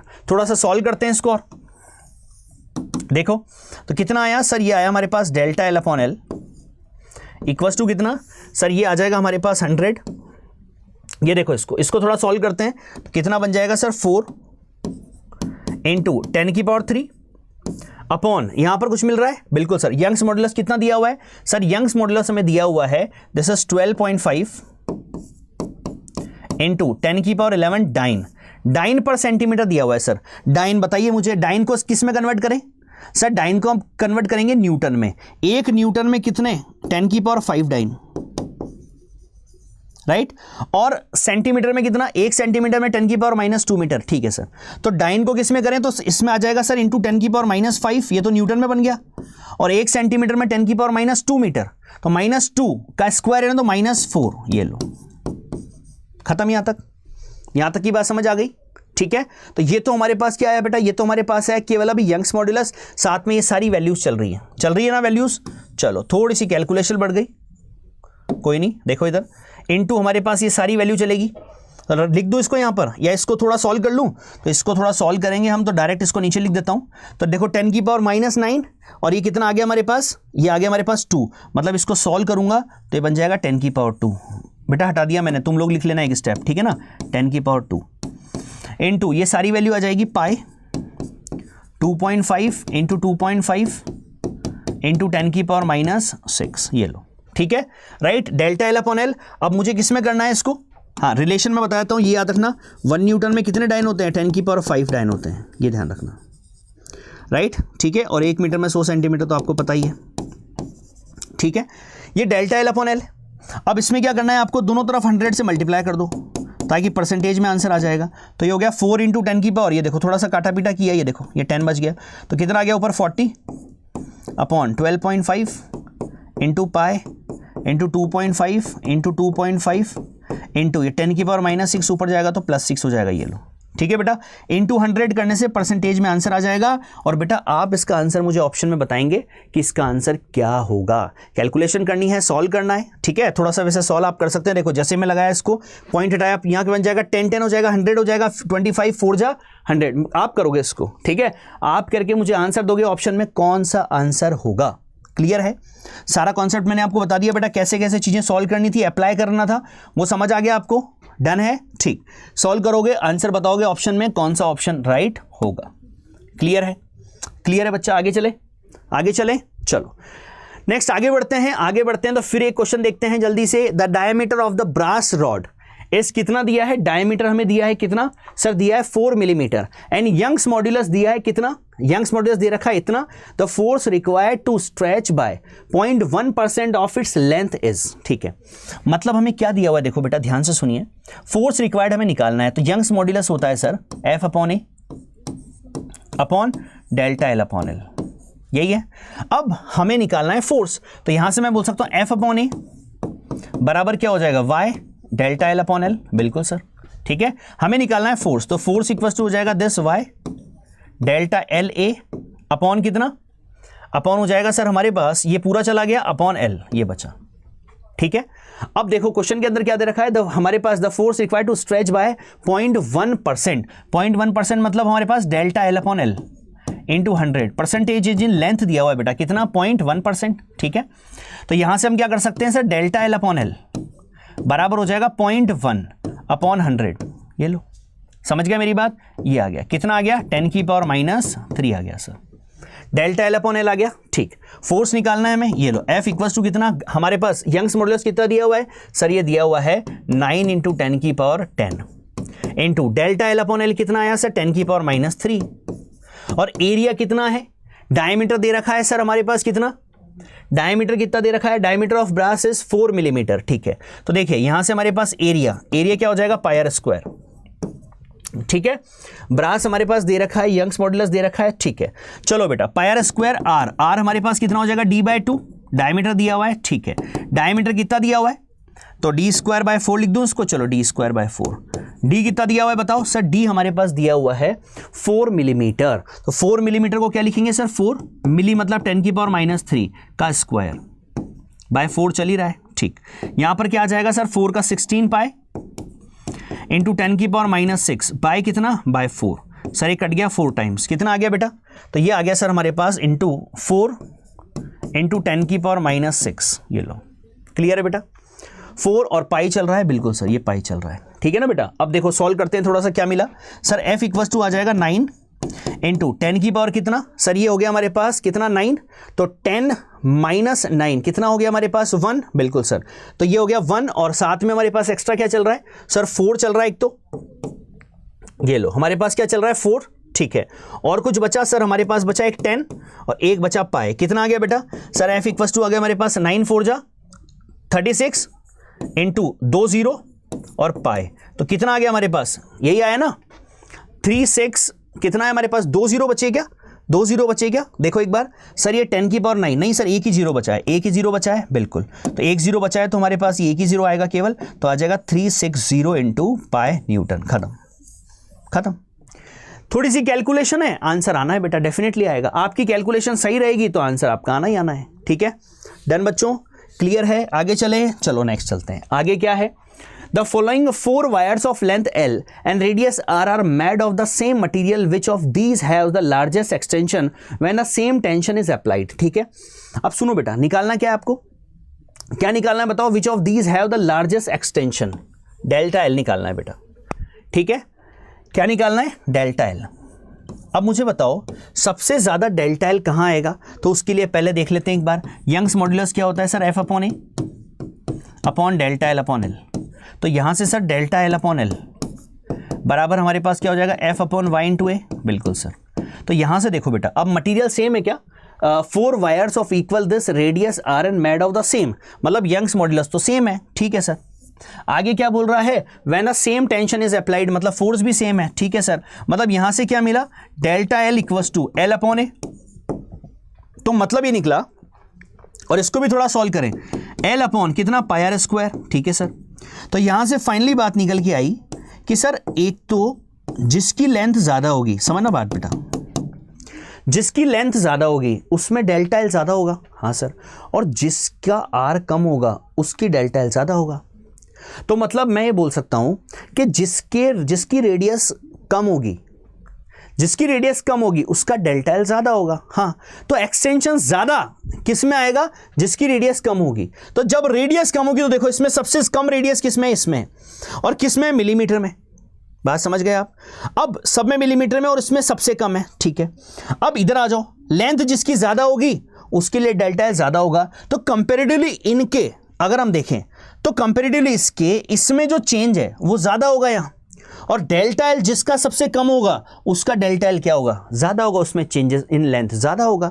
आप चाहो तो रख के देख लेना बेटा, रख के वैसे भी आप थोड़ा सा आइडिया लगा सकते हो, देखो 400 सेंटीमीटर है, मीटर में करोगे तो 400 बाय 100 करोगे, ये 300 बाय 100 करोगे, 200 बाय 100 करोगे, ये बाय 100 करोगे, मीटर में कन्वर्ट करोगे, अरे समझ रहे हो ना बात, तो हमारे पास मीटर में आ जाएगा। अब आप उसमें डेल्टा आर भी रख के, आर्क भी रख के देखो, रेडियस भी रख के देखो, जब आप रेडियस रख के देखोगे ना बेटा तो आप फाइनली आपको मिलेगा कि सर रेडियस जिसकी सबसे कम है उसके लिए डेल्टा L जो होगा वो सबसे ज्यादा होगा, मतलब आंसर हमारे पास होगा ऑप्शन नंबर 4। समझ गए, समझ गए क्या? और आप चाहो बेटा तो आप एक बार उसको रख के देख लीजिएगा, डेल्टा L बराबर कितना, L की वैल्यू कितनी रखो 100 अपॉन R कितना है 0.2, तो 0.2 का स्क्वायर कितना हो जाएगा 0.4 इंटू मिलीमीटर का 10 की पावर -6 हो जाएगा, ये लो। इसी तरह यहां पर देखो, यहां पर देखो, इसको आप क्या करो, इसको आप ना मीटर में कर लो चाहो तो, थोड़ा सा और आपके लिए इजी हो जाएगा। क्या लिख सकते हो, देखो इसको मैं लिख दूं, इसको कितना लिख दूं, सेंटीमीटर को मीटर में करने के लिए डिवाइड बाय 100 कितना आ जाएगा 4 मीटर, इसको L बराबर 3 मीटर, इसको L बराबर 2 मीटर, मैं आपके लिए कर रहा हूं बेटा, सुनो ध्यान से, ये 1 मीटर। समझ गए? अब देखो यहां पर, अब आपको बहुत इजीली दिख जाएगा डेल्टा L, L की वैल्यू कितनी है सर, L है 1 मीटर, 1 अपॉन 0.2 इंटू 0.2 का स्क्वायर 4, स्क्वायर करना है 0.4 इंटू 10 की पावर -6 मिलीमीटर है ना, ठीक। अब इधर आ जाओ, इसमें देखो सर, इसमें आ जाएगा डेल्टा L इक्वल्स टू कितना 2 अपॉन कितना आ जाएगा सर, यहां पर हमारे पास आ जाएगा L की वैल्यू कितनी, L की वैल्यू तो 2 आ गई, अपॉन रेडियस हमारे पास कितनी है 4, मतलब आ जाएगा 1.6 राइट, 0.4 का स्क्वायर इंटू 10 की पावर -6, ये देखो, समझ रहे हो बात। अब नीचे वाली वैल्यू देखो बेटा, ये वैल्यू जिसकी कम होगी, ये वाली वैल्यू, ये वैल्यू सबसे ज्यादा हमें किसकी मिलेगी, बताइए किसकी मिलेगी सर। इसमें देखो, इसमें हमने जैसे सॉल्व किया, ये देखो इसको सॉल्व किया, ये आ गया 5/2, इसको सॉल्व किया तो ये आ जाएगा सर 10/8, थोड़ा सा और काटते हैं, ये लो, ये आ गया 5/4। राइट। अब देखो यहाँ पर कितना आया 5/2, यहाँ कितना आया 5/4, कॉमन सेंस लगाओ, ये आया 1 पॉइंट समथिंग, ये आया 2 पॉइंट समथिंग, इस तरह ये और कम होगा। तो सबसे ज्यादा अगर मैं बोलूंगा डेल्टा एल, तो डेल्टा एल सबसे ज्यादा मिलेगा इसमें आपको। समझ गए? अब तो समझ गए कैलकुलेशन करने के बाद, पक्का बेटा? ठीक, इस तरह से आप इनको सॉल्व कर सकते हो। ठीक है, तो आंसर कौन सा होगा पता है ना? Answer is option 4। आगे देखो, a rope 1 centimetre in diameter breaks if tension in it exceed 500 newton. ठीक है, राइट। आगे क्या बोला है? The maximum tension that may be given to similar rope of diameter 2 centimetre. ठीक है, बड़ी सिंपल सी बात है, सुनना ध्यान से।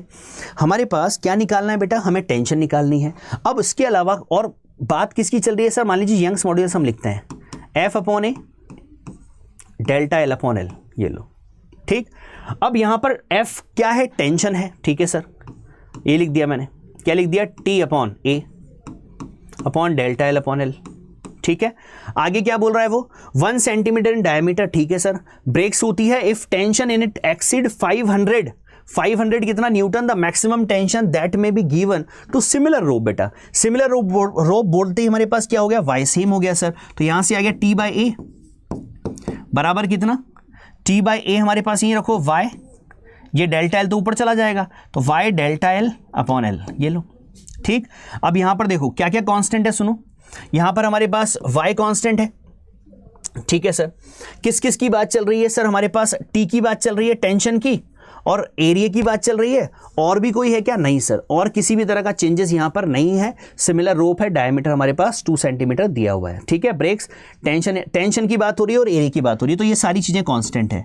तो मतलब डायरेक्ट में लिख सकता हूं T is proportional to A, और अगर डायरेक्टली लिख सकता हूं तो यहां से क्या बन गया? T1 अपॉन T2 बराबर A1 अपॉन A2। बेटा जैसा क्वेश्चन बोलता है वैसे ही आपको करना होता है। यहां पर देखिए सब कांस्टेंट दिए हुए हैं, किसी की बात नहीं कर रहा है वो, तो डायरेक्ट आपको यहीं पर आना है। चलिए T1 हमारे पास कितना दिया है सर? फर्स्ट में टेंशन दी है सर उसने 500। T2 आपको निकालना है। ठीक है, A1 डायमीटर दिया हुआ है क्या? हाँ सर, 1 सेंटीमीटर इन डायमीटर, तो πr², r की जगह क्या रखेंगे? d/2 का स्क्वायर, ये लो, अपॉन कितना? अपॉन हो जाएगा सर A2 हमारे पास कितना है? पाई, ये हो जाएगा सर वही d/2 का स्क्वायर, पाई से पाई कट गया। चलो और आते हैं आगे, 500/T2 बराबर d कितना दिया है सर? डायमीटर हमारे पास दिया है कितना? 1 सेंटीमीटर, तो 1 सेंटीमीटर बाय 2 का स्क्वायर, तो 2 का स्क्वायर 4 हो जाएगा। ये लो, फिर भी लिख देता हूं मैं, ये लो, अपॉन कितना सर? यहां पर है हमारे पास 2 सेंटीमीटर, 2 × 10⁻² अपॉन 2 का स्क्वायर, ये लो। ठीक, कितना आ गया ये सर? यहां पर हमारे पास आ जाएगा, ये आ जाएगा 10⁻⁴ अपॉन ये 4, और यहां पर आ जाएगा सर 2 का 4 × 10⁻⁴, और ये 4 ऊपर चला जाएगा एक, ये लो, ये चला गया। 10⁻⁴ से 10⁻⁴ भी कट गया। कितना मिला सर? 500 अपॉन T2 बराबर कितना सर? 1/4। तो T2 बराबर कितना आ गया बेटा? T2 बराबर आ गया सर हमारे पास कितना आ गया? ये आ गया 2000 न्यूटन। इतना टेंशन, समझ गए? कुछ नहीं गया। जब भी सिचुएशन बोलती है आपको बिल्कुल वैसा काम करना है। सिमिलर रोप दी हुई है, y कांस्टेंट कर दो, l डेल्टा l की कोई बात नहीं की है, सेम कांस्टेंट कर दो। अब आपको बोला है अलग अलग, जब हमने बोला है रोप 1 सेंटीमीटर के लिए डायमीटर ब्रेक्स, और हमसे पूछा गया है कि द मैक्सिमम टेंशन दैट में गिवन टू द सिमिलर रोप। ठीक है, कितनी मैक्सिमम रोप दी जाए कि 2 सेंटीमीटर डायमीटर की रोप के लिए मैक्सिमम टेंशन कितनी होगी? तो कितनी होगी? 2000 न्यूटन होगी। क्लियर? क्वेश्चन टफ नहीं है बेटा, थोड़ा सा लैंग्वेज पढ़नी है और पता करना है कहां पर जाना है, बस ये ध्यान रखना है। ठीक है, कहां पर जाना है, जो जो चीजें दी है उसके साथ सॉल्व करो, आंसर अपने आप मिलेगा, आपको अपने आप मिलेगा। ठीक है, कंप्लीट है बेटा। चलो आगे देखो, नेक्स्ट क्या है? नेक्स्ट है bulk modulus of elasticity is defined for. Bulk modulus किसके लिए डिफाइंड होता है? स्टार्टिंग में ही आपको बताया था, बल्क मॉड्यूलस जो है वो तीनों के लिए डिफाइंड होता है। तो सर सॉलिड, लिक्विड और गैस तीनों के लिए बल्क मॉड्यूलस डिफाइंड होता है। क्लियर है बेटा? चलें आगे। चलो सर आगे देखो, आगे हमारे पास क्या है? चलो पहले अब आपको एक बार वो कर्व समझा देता हूं फटाफट जल्दी से, कर्व को समझ लो। चलो कर्व देखो, स्ट्रेस स्ट्रेन का कर्व देखिए। क्या है स्ट्रेस स्ट्रेन के कर्व के अंदर? सर सबसे पहले यहां पर हम बात करें 0 से, तो सबसे पहले stress is proportional to strain होता है। तो ए पॉइंट तक बेटा, यहां तक यहां तक stress is proportional to strain तक चलता है, इसको जगह को बोलते हैं प्रोपोर्शनल लिमिट। मतलब यहां तक प्रोपोर्शनल काम कर रहा है, stress is proportional to strain है, इज प्रोपोर्शनल टू स्ट्रेन। समझ गए? ठीक, कहां तक? यहां तक, इसको बोल दिया हमने प्रोपोर्शनल लिमिट। इसके बाद भी यहां से जब मैंने छोड़ा तो वापस गया, समझना बेटा बात, एक पूरे ग्राफ को देखो, पहले यहां गया, फिर ये बी पर गया, फिर सी पर, और फिर ये ऐसे चला गया। पूरे को 2 मिनट के अंदर समराइज कर दूंगा मैं भी, और फिर इसके कुछ पॉइंट्स हैं वो पॉइंट्स बता दूंगा आपको। देखो इधर ए से बी, ओ से ए, ओ से ए में प्रोपोर्शनल चल रहा है ना graph, stress proportional to strain है, तो ये प्रोपोर्शनल लिमिट है, मतलब इलास्टिक नेचर ये प्रोपोर्शनल लिमिट है, इसको बोलते हैं प्रोपोर्शनल लिमिट। अब ए से बी में बी पर छोड़ा तब भी वो गया, समझना बात, बी पर छोड़ा मैंने तब भी वो वापस गया, लेकिन यहां पर ये जो प्रोपोर्शनल लिमिट थी वो ए से बी में वो प्रोपोर्शनल लिमिट काम नहीं करती है।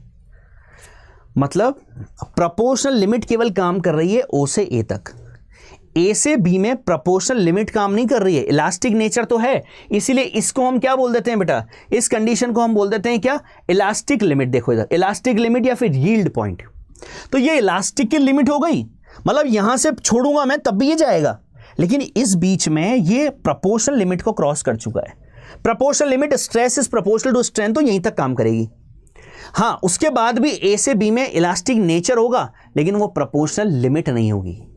समझ गए मेरी बात, प्रोपोर्शनल लिमिट नहीं होगी। इसके बाद देखिए फिर बी से सी जब जाने लगेगा बेटा वो, तो धीरे धीरे फिर इसमें प्लास्टिक नेचर में चला जाएगा। ये इलास्टिक की लिमिट खत्म हो गई बी पर, अब वो धीरे धीरे प्लास्टिक में, मतलब अब उसमें डिफॉर्मेशन स्टार्ट हो जाएगा। अब मैंने वायर को छोड़ा तो अब वो धीरे धीरे प्लास्टिसिटी में चला जाएगा, राइट, बढ़ता रहेगा, उसकी लेंथ बढ़ती रहेगी, वो वापस नहीं जाएगा, और एक टाइम ऐसा आएगा खिंच के फाइनली वो टूट जाएगा। आपने दिवाली पे कभी लाइट लगाई होगी, आपने वो वायर देखा है बेटा, दिवाली पे जो हम लगाते हैं वायर, मैं आपको नॉर्मल एग्जांपल बताता हूँ एक। कभी आपने उस वायर को या तो कुछ करने के लिए या फिर है ना कनेक्शन करने के लिए जब आपने लगाया वायर को, तो आपने उसका टुकड़ा देखना, कभी उस टुकड़े को आप हल्का सा खींचोगे ना, हल्का सा, तो वो वापस चला जाएगा। लेकिन पता है एक लिमिट के बाद ना क्या होता है, एक लिमिट के बाद ना वो बिल्कुल दम तोड़ देता है अपना पूरा, वो वायर ना बिल्कुल खिंचता जाता है, और उसके एक लिमिट के बाद ना बहुत ज्यादा खिंच के और वो टूट जाता है एकदम से। पता है वहां पे यही हो रहा है। एक सिचुएशन तक ओ से ए तक तो चलती है प्रोपोर्शनल लिमिट, जहां स्ट्रेस प्रोपोर्शनल टू स्ट्रेन होता है। उसके बाद फिर ऐसा होता है कि वो वापस तो आता है, लेकिन यहां से यहां इस जगह पर प्रोपोर्शनल की लिमिट काम नहीं कर रही है। मतलब हो सकता है कि आपने थोड़ा सा स्ट्रेन में ज़्यादा स्ट्रेस मिला हो, ठीक है, या फिर आपने देखो इधर स्ट्रेन है मेरे पास, स्ट्रेन है थोड़ा सा और स्ट्रेस है बहुत ज़्यादा, देखो, ठीक है। तो ऐसी चीज़ें आपको देखने को मिलेगी। मतलब यहाँ प्रोपोर्शनल लिमिट खत्म हो गई, प्रोपोर्शनल लिमिट ओ से ए तक खत्म हो जाती है, ठीक है। उसके बाद फिर जैसे ही प्रोपोर्शनल लिमिट पर आता है वो, जैसे ही वो इलास्टिक लिमिट पर आता है, उसके बाद फिर इलास्टिसिटी खत्म हो जाती है, उसके बाद वो प्लास्टिक रीजन में चला जाता है, और एक टाइम के बाद वो फ्रैक्चर हो जाता है। ये हमने किसके लिए बनाया, typical stress strain diagram for the ductile material under tension, ठीक है। टेंशन से हमने मान लो रस्सी से बांध दिया किसी को, रस्सी से नहीं, हमने किसी ऑब्जेक्ट से लटका दिया, तो उस टेंशन के साथ हमने ये ग्राफ बनाया हुआ है, ठीक है बेटा, समझ गया। अब ये पॉइंट्स जो है ना, इन पॉइंट्स को देखिए फटाफट जल्दी से। Point A up to which Hooke's law is valid is called the proportional limit, ठीक है। एक एक पॉइंट देखो फटाफट। ए पॉइंट मैंने भी आपको समझाया ना, ए पॉइंट क्या है सर, ए पॉइंट ना ये ओ से ए तक सर ये प्रोपोर्शनल लिमिट को बता रहा है, stress is proportional to strain है, ठीक है। Point B is called the elastic limit, ठीक है। The region of graph O to B is called elastic region. देखो बेटा ओ टू बी, अगर हमसे पूछ लेगी इलास्टिक का रीजन क्या है, तो हम बोलेंगे ओ से ए और ए से बी, ये पूरा इलास्टिक का रीजन है। प्रोपोर्शनल लिमिट कहां तक है, ओ से ए तक, लेकिन इलास्टिक का रीजन क्या है, इलास्टिक का रीजन पूरा ओ से बी तक है, ठीक है। आगे देखो, ये होगा। इसके बाद the region of graph from B to D is called the plastic region. B to D बताओ सर, ये बी टू डी हमारे पास, ये बी टू डी, तो बी से डी का रीजन हमारे पास क्या है, पूरा प्लास्टिसिटी में। अब ये प्लास्टिसिटी में जा चुका है, अब ये वापस अपनी पुरानी पोजीशन को गेन नहीं करेगा, समझ गए ना, ठीक है सर। इसके बाद बताओ sir, the material for which plastic region is small is called brittle. बिल्कुल ठीक है सर, प्लास्टिक रीजन जिसका कम होता है सर वो ब्रिटल, टूट जाते हैं सर। अरे सोचो यार, सोचो, अरे मैं बोलूं कि ग्लास है, ग्लास है, अब ग्लास को आपने क्या किया, ग्लास का प्लास्टिक वाला रीजन बहुत कम है ना, खींच सकता है क्या वो खींच के लंबा हो जाता है क्या ग्लास, नहीं ना, ग्लास टूट जाता है, ब्रिटल। तो जिनका प्लास्टिक रीजन कम होता है वो जल्दी ब्रिटल होते हैं, समझ गए। तो ग्राफ, इस क्वेश्चन कैसे आ सकता है, मानो आपको प्लास्टिक रीजन वाला पार्ट जो है वो जिसका स्मॉल होगा, समझ जाना, वो क्या होगा, वो हमारे पास ब्रिटल होगा, ठीक है, कॉल्ड द ब्रिटल। टूट जाएगा बेटा वो जल्दी, क्योंकि प्लास्टिक रीजन जिसका कम है, मतलब उसका फैलना कम होगा तो वो जल्दी टूट जाएगा, ठीक है। The material for which plastic region is large, जिसका प्लास्टिक रीजन लार्ज होता है ना बेटा, उनको डक्टाइल बोलते हैं। खींच लो उसको, खींच के ले जाओ, पतला पतला बना दो, वायर बना दो, डक्टाइल होते हैं वो। कौन, जिनका प्लास्टिक रीजन ज्यादा होता है। तो क्वेश्चन कभी अगर ग्राफ पे बने तो ग्राफ इस पर इस तरह से क्वेश्चन बन सकता है कि आपको एक तो प्लास्टिक रीजन ज्यादा दे देगा, किसी ग्राफ का प्लास्टिक रीजन कम है, किसी ग्राफ का प्लास्टिक रीजन ज्यादा है, तो कौन सा ज्यादा डक्टाइल होगा। तो सर जिसका प्लास्टिक रीजन ज्यादा होता है वो ज्यादा डक्टाइल होता है, और जिसका प्लास्टिक रीजन कम होता है वो ब्रिटल होता है सर, वो जल्दी टूट जाता है सर, समझ गए क्या। आगे देखो, the slope of graph from O to A gives Young's modulus, बिल्कुल सर, ये देखो O to A में क्या प्रोपोर्शनल लिमिट चल रही है, हाँ sir, stress is proportional to strain, और stress is proportional to strain अगर है तो सर ये हमारे पास स्ट्रेस है, ये स्ट्रेन है, तो इसका स्लोप जो होगा ना सर वो हमें देगा यंग्स मॉड्यूलस, समझ गए क्या, या मॉड्यूलस ऑफ इलास्टिसिटी देगा। कंप्लीट है मेरे बच्चों, सारी बात समझ आ गई क्या, बहुत बढ़िया, ठीक है।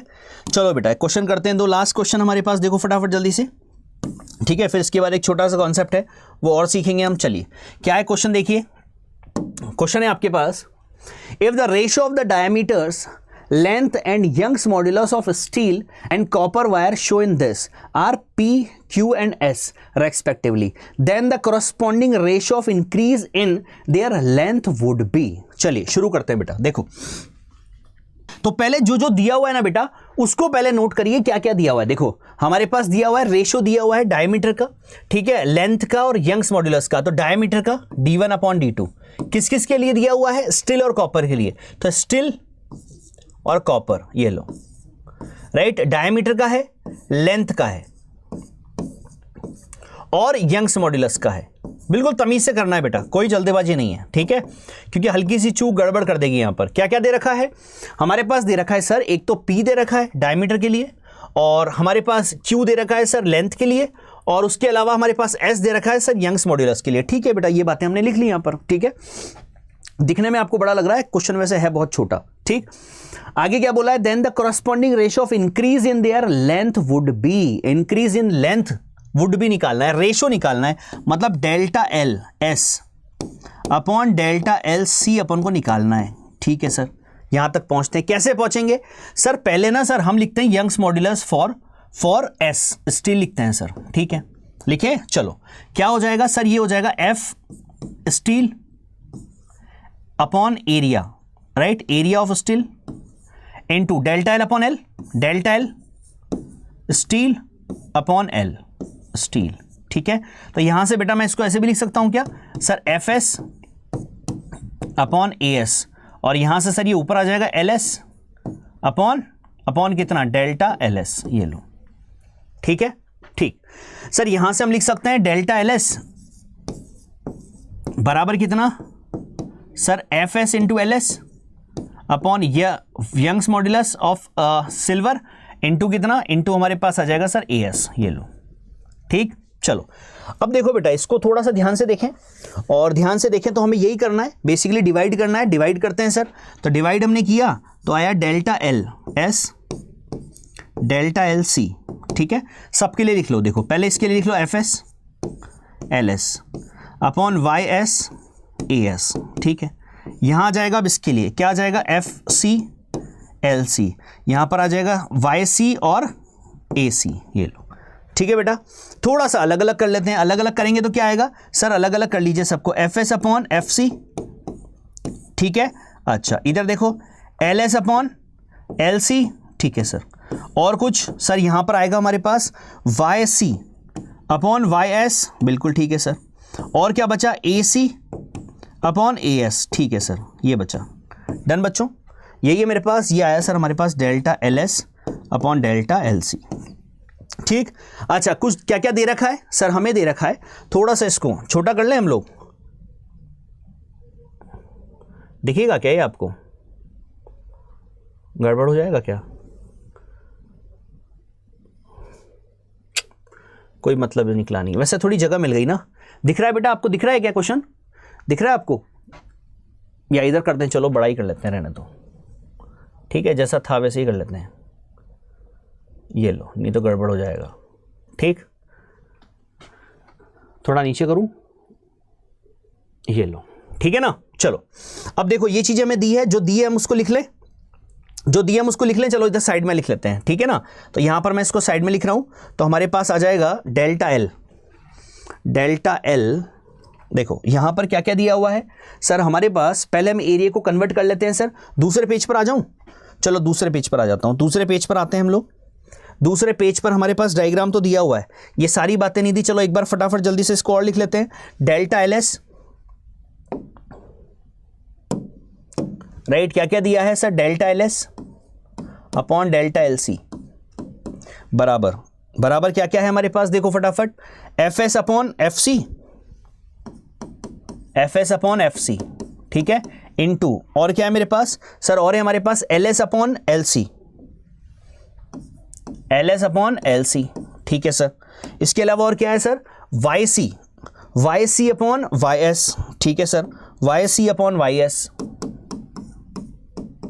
अपॉन वाई एस, ठीक है, थोड़ा सा लेंदी है बस, टफ नहीं है, थोड़ा सा लेंदी है बस, ठीक है ना, upon A C upon A S, ठीक है, ए सी अपॉन ए एस। चलो बेटा अब देखो करें, तो यहां पर थोड़ा सा अगर हम देखें तो क्या देख पा रहे हैं सर, हमारे पास सबसे पहले तो एरिया को डायमीटर में कन्वर्ट कर लेते हैं, चलो करें, ए बराबर कितना sir, pi R square, R को हम लिख सकते हैं डी बाई 2 का स्क्वायर, ये लो, तो ये बन जाएगा sir pi D square by 4, ठीक है।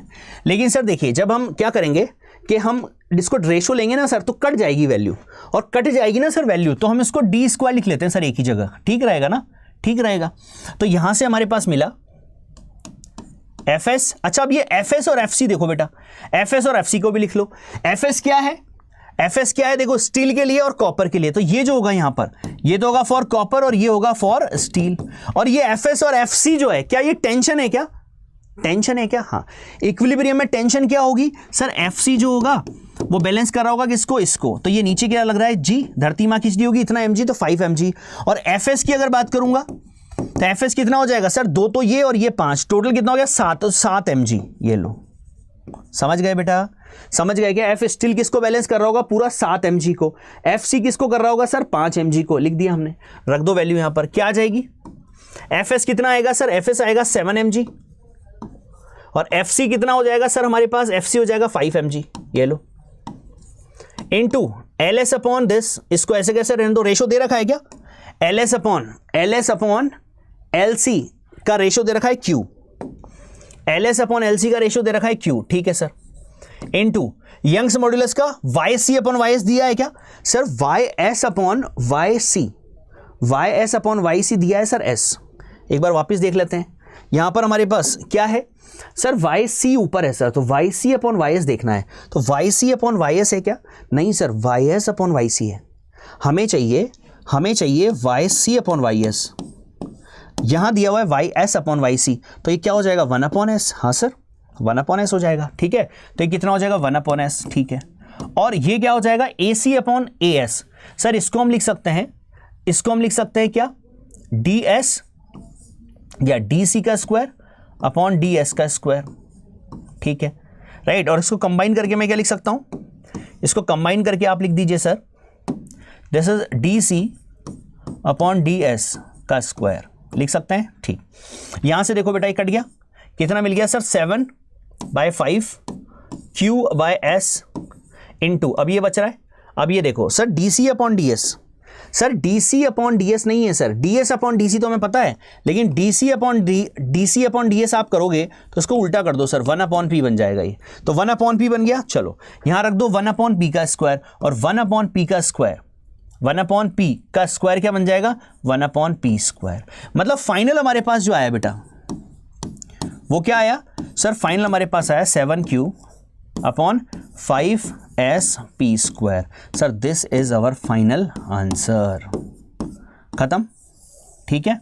देखो कहाँ मिल रहा है, देखो कहाँ मिल रहा है सर, हमारे पास 5Q या 7Q, सर हमारे पास आ रहा है 7Q अपॉन 5sp², राइट। ये रहा हमारे पास 5sp², 7Q अपॉन 5sp²। तो आंसर क्या आ जाएगा बेटा, आंसर होगा ऑप्शन नंबर सेकेंड। ये लो, तो लेंदी है, थोड़ा लेंदी है, टफ नहीं है, लेंदी है थोड़ा, है ना। चीजें थोड़ी सी आप गड़बड़ कर सकते हो यहाँ पर, मुझे ऐसा लगता है। तो इन ऐसे क्वेश्चंस को ना बेटा 1-2 बार प्रैक्टिस कर लिया करो, और आने के चांसेस बिल्कुल होते हैं। ऐसा नहीं कि ये नहीं आ सकते, बिल्कुल आ सकते हैं। थोड़ा सा लेंदी है बस, है ना, थोड़ा सा करने में थोड़ी मिस्टेक होने के चांसेस ज्यादा होते हैं। चलिए बेटा आगे बढ़ते हैं। अब हम देखते हैं SHM ऑफ रॉड। देखो यहां पर हम ये बोल रहे हैं कि अगर सर मेरे पास कोई रॉड है, तो इस रॉड के अंदर रीस्टोरिंग फोर्स आ रहा है, बिल्कुल आ रहा है सर। जब इसमें मैंने मान लीजिए x इसमें लेंथ हो गया, एक्सटेंड हो गई, कितनी लेंथ x, ओरिजिनल लेंथ कितनी है इसकी, l है सर, ओरिजिनल लेंथ l है, और चेंज होगा इसमें x का, ठीक है। और अंदर रीस्टोरिंग फोर्स काम कर रहा है, हाँ सर अंदर रीस्टोरिंग फोर्स काम कर रहा है। तो स्ट्रेस बराबर क्या होता है, यंग्स मॉड्यूलस हम क्या लिखते हैं sir, stress force upon area upon delta L. यहां पर डेल्टा एल क्या बोल रहा हूं मैं, एक्स बोल रहा हूं, ठीक है सर, एक्स अपॉन कितना एल, ओरिजिनल लेंथ, ठीक है। यहां से मैं लिख सकता हूं सर एफ आर अपॉन ए बराबर कितना, वाई एक्स अपॉन एल, ठीक है। यहां से मेरे पास एफ आर बराबर क्या आ जाएगा सर, वाई, ये ए भी इधर जाएगा, वाई ए अपॉन एल इंटू एक्स, ठीक है। और ये रीस्टोरिंग फोर्स जो लग रहा है, क्या वो इस डायरेक्शन में लग रहा है, एक्सटेंड इधर हुआ है और रीस्टोरिंग फोर्स इधर लग रहा है। इसका मतलब इसको मैं लिख सकता हूं this is F R restoring equals to this minus of this. और अगर अब आप ध्यान से देखोगे बेटा, इसको ध्यान से देखो और याद करो क्या ये F R equals to minus K X की तरह लग रहा है, याद करो, याद करो। एक्स आपने डिस्प्लेस किया, एक्स आपने डिस्प्लेस किया, रीस्टोरिंग फोर्स इधर लग रहा है, दिस माइनस ऑफ के एक्स। और अगर इसकी तरह लग रहा है तो मतलब यहां पर ये एसएचएम कर रहा है। और अगर ये एसएचएम की इक्वेशन को रिप्रेजेंट करता है, बात समझ रहे हो, F X equals to minus K X, अगर ये एसएचएम को रिप्रेजेंट कर रहा है तो यहां पर जो के है बेटा, ये जो के है ये रीस्टोरिंग फोर्स, तो ये रीस्टोरिंग कांस्टेंट है। तो यहां पर रीस्टोरिंग कांस्टेंट का काम कौन कर रहा है, तो हम अगर इसको कंपेयर कर दें, कंपेयर कर दें तो क्या मिल रहा है हमें sir, after comparing equation 1 and 2 क्या मिल रहा है हम लोगों को सर, यहां पर रीस्टोरिंग कांस्टेंट जो है सर, रीस्टोरिंग कांस्टेंट, वो रीस्टोरिंग कांस्टेंट कौन है sir, k equals to Y A by L.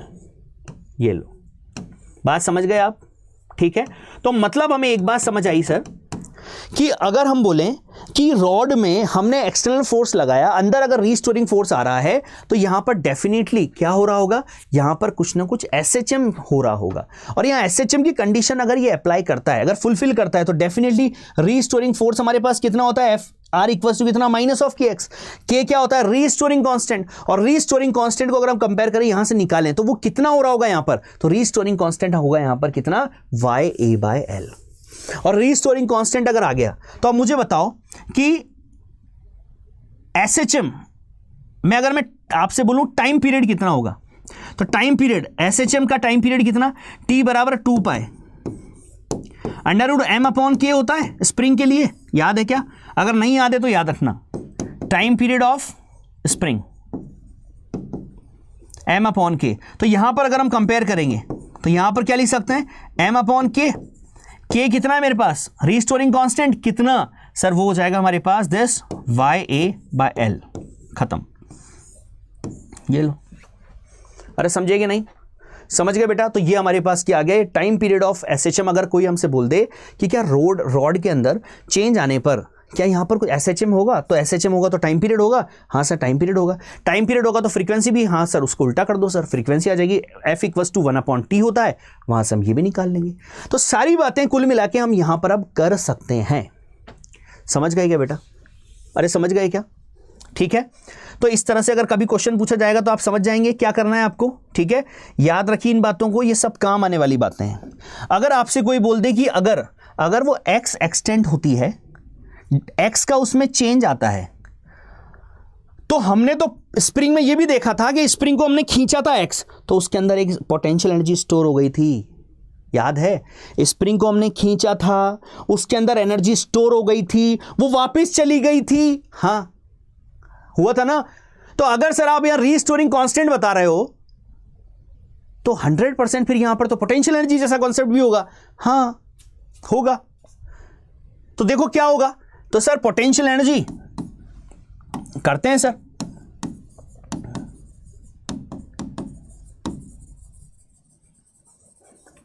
कितनी हो जाएगी सर, दैट इज हाफ के एक्स स्क्वायर, वही तो है सर, एक्स हमने चेंज किया है। अच्छा के आपको पता है क्या, हाँ सर अभी तो निकाला है सर हमने, रीस्टोरिंग कांस्टेंट अभी तो हमने निकाला है sir, Y A by L, रख दो यहां पर Y A by L into X square, ये लो बेटा, ये आ गई आपके पास पोटेंशियल एनर्जी।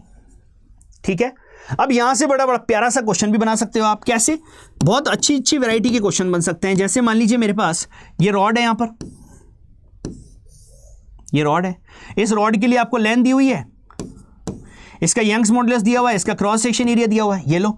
यहां पर मेरे पास एक बॉडी है, ये इसका मास मेरे पास दिया हुआ मानो 2 किलो, ये मूव करती हुई आ रही है, ठीक है, ये हमारे पास आ रही है मानो 10 मीटर पर सेकंड से, और ये इसको हिट करती है, तो बताओ एक्स कितना होगा, मैक्सिमम एक्स कितना होगा। तो क्या करेंगे हम, इसकी काइनेटिक एनर्जी जितनी भी होगी सारी वो बराबर हो जाएगी यहां पर पोटेंशियल एनर्जी के, और पोटेंशियल एनर्जी के बराबर कितनी, हाफ के एक्स स्क्वायर, और के कितना है, Y A by L into X square, ये लो, यहां से हम लोग एक्स निकाल लेंगे। तो अगर उसको क्वेश्चन घुमाना हुआ और वो चाहता है कि आपको सब आता है क्या, तो वो आपसे टेस्ट कर लेगा, फिर क्या, फिर आपको उसने एक रॉड दे दी, रॉड देते ही अगर आपका दिमाग चलता है, आपने ये चीजें कहीं देखी है जो मैं बता रहा हूं, तब तो आपका दिमाग काम कर जाएगा। और अगर आपने नहीं देखा तो फिर आप समझ ही नहीं पाओगे कि हुआ क्या है, कौन से एक्स की बात कर रही है, एक्स होता है। और जब आप ढंग से पढ़ोगे और आपको पढ़ा हुआ चीजें याद रहेगी तो आपको पता रहेगा कि यहाँ इलास्टिसिटी की बात की थी यार सर ने, इलास्टिसिटी की बात की थी, तो सर ने बोला था एक्स अगर ये एक्स होता है, कंप्रेस अगर होता है, अगर इसका इलास्टिक नेचर है तो डेफिनेटली इसमें कुछ ना कुछ एक्सटेंशन होगा, चेंजेस आएंगे, और वो चेंजेस आपको निकालना है, वो मैक्सिमम एक्स कितना होगा वो आपको निकालना है। यहाँ पर सॉल्व करो और आंसर निकालो। समझ गए बेटा, कैटेगरी समझ गए क्या। इसी में एक बात और पूछी जाती है, क्या पूछी जाती है, this is potential energy per unit volume, potential energy per unit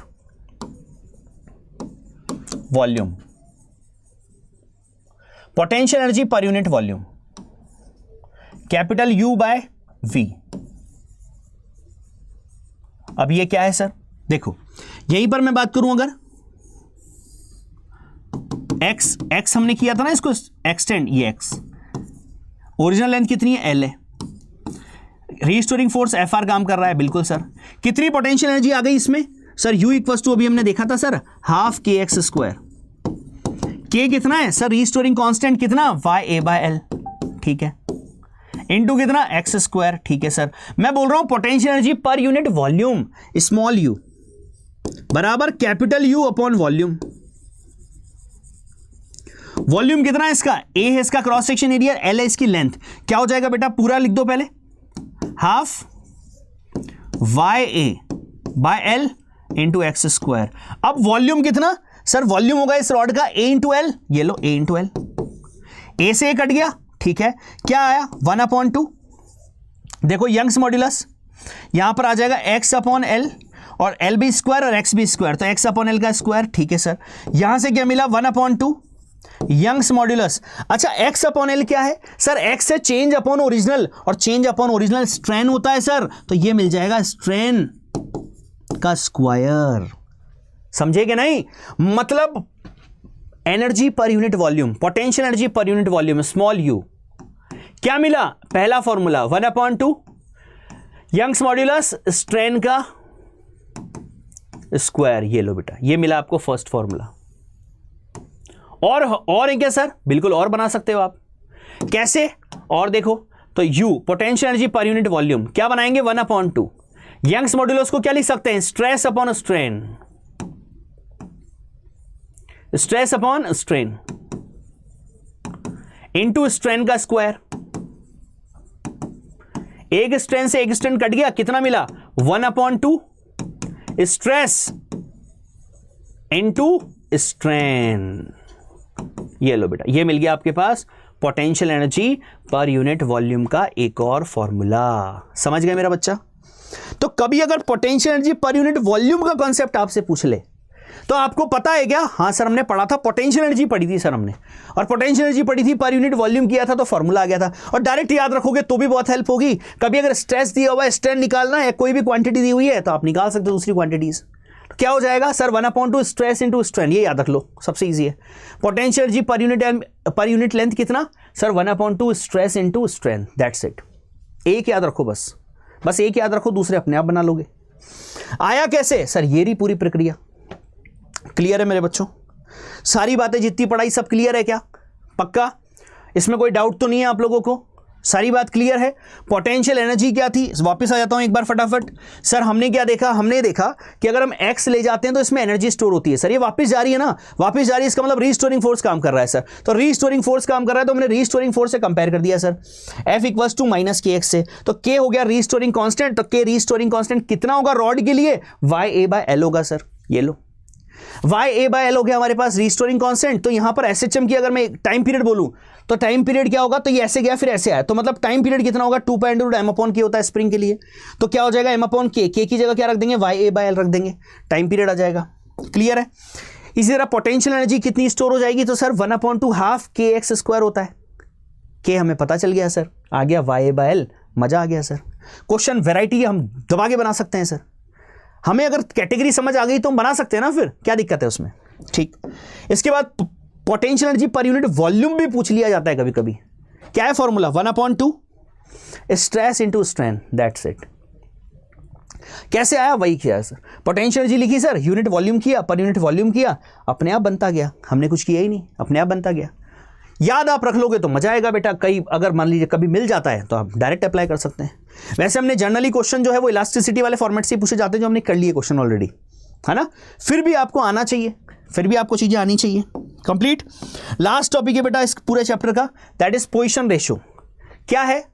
क्या है? वैसे इससे कोई क्वेश्चन नहीं पूछा जाता है, फिर भी हम देख लेते हैं इसका एक क्वेश्चन भी कर लेंगे। If it is the ratio of the lateral strain to the linear strain. Lateral strain to the linear stress, linear strain हमारे पास क्या है? जब हम लेंथ में चेंज करते हैं बेटा तो वहां एरिया में भी चेंजेस आते हैं। देखो ध्यान से, जब हम इसकी लेंथ में चेंज करते हैं ना, इसकी लेंथ में चेंज करते हैं, मान लीजिए मेरे पास इसको मैंने बढ़ा दिया, इस लेंथ को मैंने बढ़ा दिया, तो मान लीजिए मेरे पास L है ना पहले, तो L से बाद में जब घटेगी वो, तो घटेगी तो कितनी हुई? मान लीजिए L0 हो गई हमारे पास, लेंथ बढ़ गई, मानो L हो गई, तो L0 से L हुई हमारे पास, तो लेंथ बढ़ गई, लेंथ बढ़ने के साथ एरिया घट गया। एरिया क्या हो जाता है? घट जाता है। देखो L है, ये देखो लेंथ, हमने ये लेंथ तो बढ़ गई, पहले कितनी L0, बाद में कितनी हो गई L। और एरिया को देखेंगे तो एरिया देखो, अब ये पहले ऐसे, ये एरिया दिख रहा है आपको, ये एरिया, ये देखो ये एरिया, तो ये एरिया तो ज्यादा है। और जब ये लेंथ बढ़ गई तो लेंथ तो बढ़ गई, लेंथ तो बढ़ गई, L हो गई, लेकिन एरिया घट गया बेटा। पहले हमारे पास जहां D0 था, अब D हो गया, घट गया। तो अब रेशो जब लिखा गया, जब रेशो लिखा गया इस डायमीटर और लेंथ के लिए, तो वहां पर नया रेशो निकल के आया, वो क्या बना? उसको बोलते हैं पोजीशन रेशो। तो this is lateral strain diameter के लिए to the linear strain length के लिए, इसको लॉन्गिट्यूडनल स्ट्रेन भी बोल देते हैं, लॉन्गिट्यूडनल स्ट्रेन। ठीक है, लैटरल स्ट्रेन क्या हो जाएगा sir? That is delta L/L। ये तो हो गया हमारे पास क्या? ये तो गया लीनियर वाला, ठीक है, लॉन्गिट्यूडनल वाला। और लैटरल की बात करेंगे तो डेल्टा D/D0। डेल्टा डी को हम क्या बोलते हैं? चलो मैं इसको लिख देता हूं यहां पर। तो पोजीशन रेशो P से नोट कर दो, ये लो, ठीक है। यहां पर क्या बोल रहा हूं मैं? That is lateral strain. तो लेटरल स्ट्रेन हो गया हमारे पास डेल्टा D/D0 अपॉन कितना? Delta L/L। ये लो, और यहां लगा दूं मैं माइनस। क्यों? क्योंकि सर डायमीटर घट रहा है सर, और डायमीटर घट रहा है मतलब फाइनल माइनस इनिशियल। तो फाइनल घट गया ना, तो छोटा माइनस बड़ा माइनस में आएगा। समझ गए भाई? लेंथ तो बढ़ गई, तो delta L final minus initial, ये तो पॉजिटिव आएगा, लेकिन ये जो डेल्टा D है ये नेगेटिव आएगा। समझ गए क्या? समझ गए बेटा? तो position ratio P equals to this is, समझ गए? क्लियर? तो this lateral strain upon linear strain, that's it. ठीक है, अब क्वेश्चन आ जाता है क्या सर? हाँ क्वेश्चन आ जाता है, मान लीजिए आ गया, ठीक है, जो कभी नहीं आता, हो सकता है कभी आ जाए, तो इस तरह का क्वेश्चन मानो आ गया। बस ये लास्ट क्वेश्चन है, पैकअप करेंगे अब। तो the increase in length on stretching a wire is 0.02%। Increase in length percentage में दे रखा है, तो delta L upon L into 100। Percentage change in length कितना दे रखा है? 0.02% दे रखा है, ठीक है। If its position ratio is 0.4, position ratio दे रखा है आपको कितना? 0.4, ठीक है। देन इट्स डायमीटर, तो डायमीटर में भी परसेंटेज चेंज बताते हैं, चलो। तो पोजिशन रेशियो क्या होता है? तो sir that is delta D upon delta L upon L, ठीक है। तो यहां से मेरे पास आ जाएगा delta L upon L into P, लिखेंगे ना हम, ये हमारे पास हो गया इक्वस टू में निकालना क्या है? बेसिकली निकालना है सर हमें, इसको मैं दोनों में 100 लगाता हूं, चलो। तो ये परसेंटेज में आ गया, हाँ सर ये दोनों परसेंटेज में आ गया। अब ये हो गया परसेंटेज चेंज इन लेंथ पूरा, आपको ये निकालना है। तो ये निकालना है तो हमारे पास आ गया delta D upon D into 100 equals to आ जाएगा P into delta L into L upon L into 100। ये लो, पी कितना दिया है? पी दिया है sir 0.4, delta L upon L into 100 पूरा परसेंटेज चेंज इन लेंथ दे रखा है सर, ये रहा कितना? 0.02, ये लो, ठीक है। चलो कितना मिल गया सर? ये आ गया हमारे पास 10, ये आ गया हमारे पास 100, ये आ गया सर 8/1000, और 8/1000 मतलब आ गया सर 0.008%। खत्म। नहीं समझे मेरी बात? समझ गया मेरा बच्चा? कैसे निकालना है, क्या करना है? हमने यहीं पर परसेंटेज चेंज निकाल दिया direct, percentage increase in length यहीं पे लिख दिया, इंटू 100 करने से और शॉर्ट हो गया, ज़्यादा कुछ करना ही नहीं है। क्लियर है क्या? सारी बात समझ आ गई मेरे बच्चों को? राइट तो ये हो चुका है बेटा आपका मैकेनिकल प्रॉपर्टी ऑफ सॉलिड भी खत्म, ठीक है। तो आई होप तैयारी आपकी बहुत अच्छी चल रही होगी, ठीक है। तो मैक्स टू मैक्स जितना बताने की कोशिश मैंने की है बेटा, वहां से हो सकता है क्वेश्चन आपका मैक्सिमम यहीं से बनेगा ही बनेगा, ठीक है। और फिर भी पढ़ते रहें, मेहनत करते रहे बेटा, मेहनत में कमी ना रखें, ठीक है ना। और क्वेश्चन नए से नया क्वेश्चन करते रहिए, ठीक है ना। मैंने बोला एग्जाम में दिखने वाला क्वेश्चन थोड़ा आपको पुराना लगे, है ना, ऐसा लगे कि हमने क्वेश्चन किया है, तो वहाँ टाइम बचेगा बेटा, और तभी जाके पेपर सॉल्व होगा आपसे, ठीक है ना। तो मिलते हैं नेक्स्ट लेक्चर में। Okay bye, take care.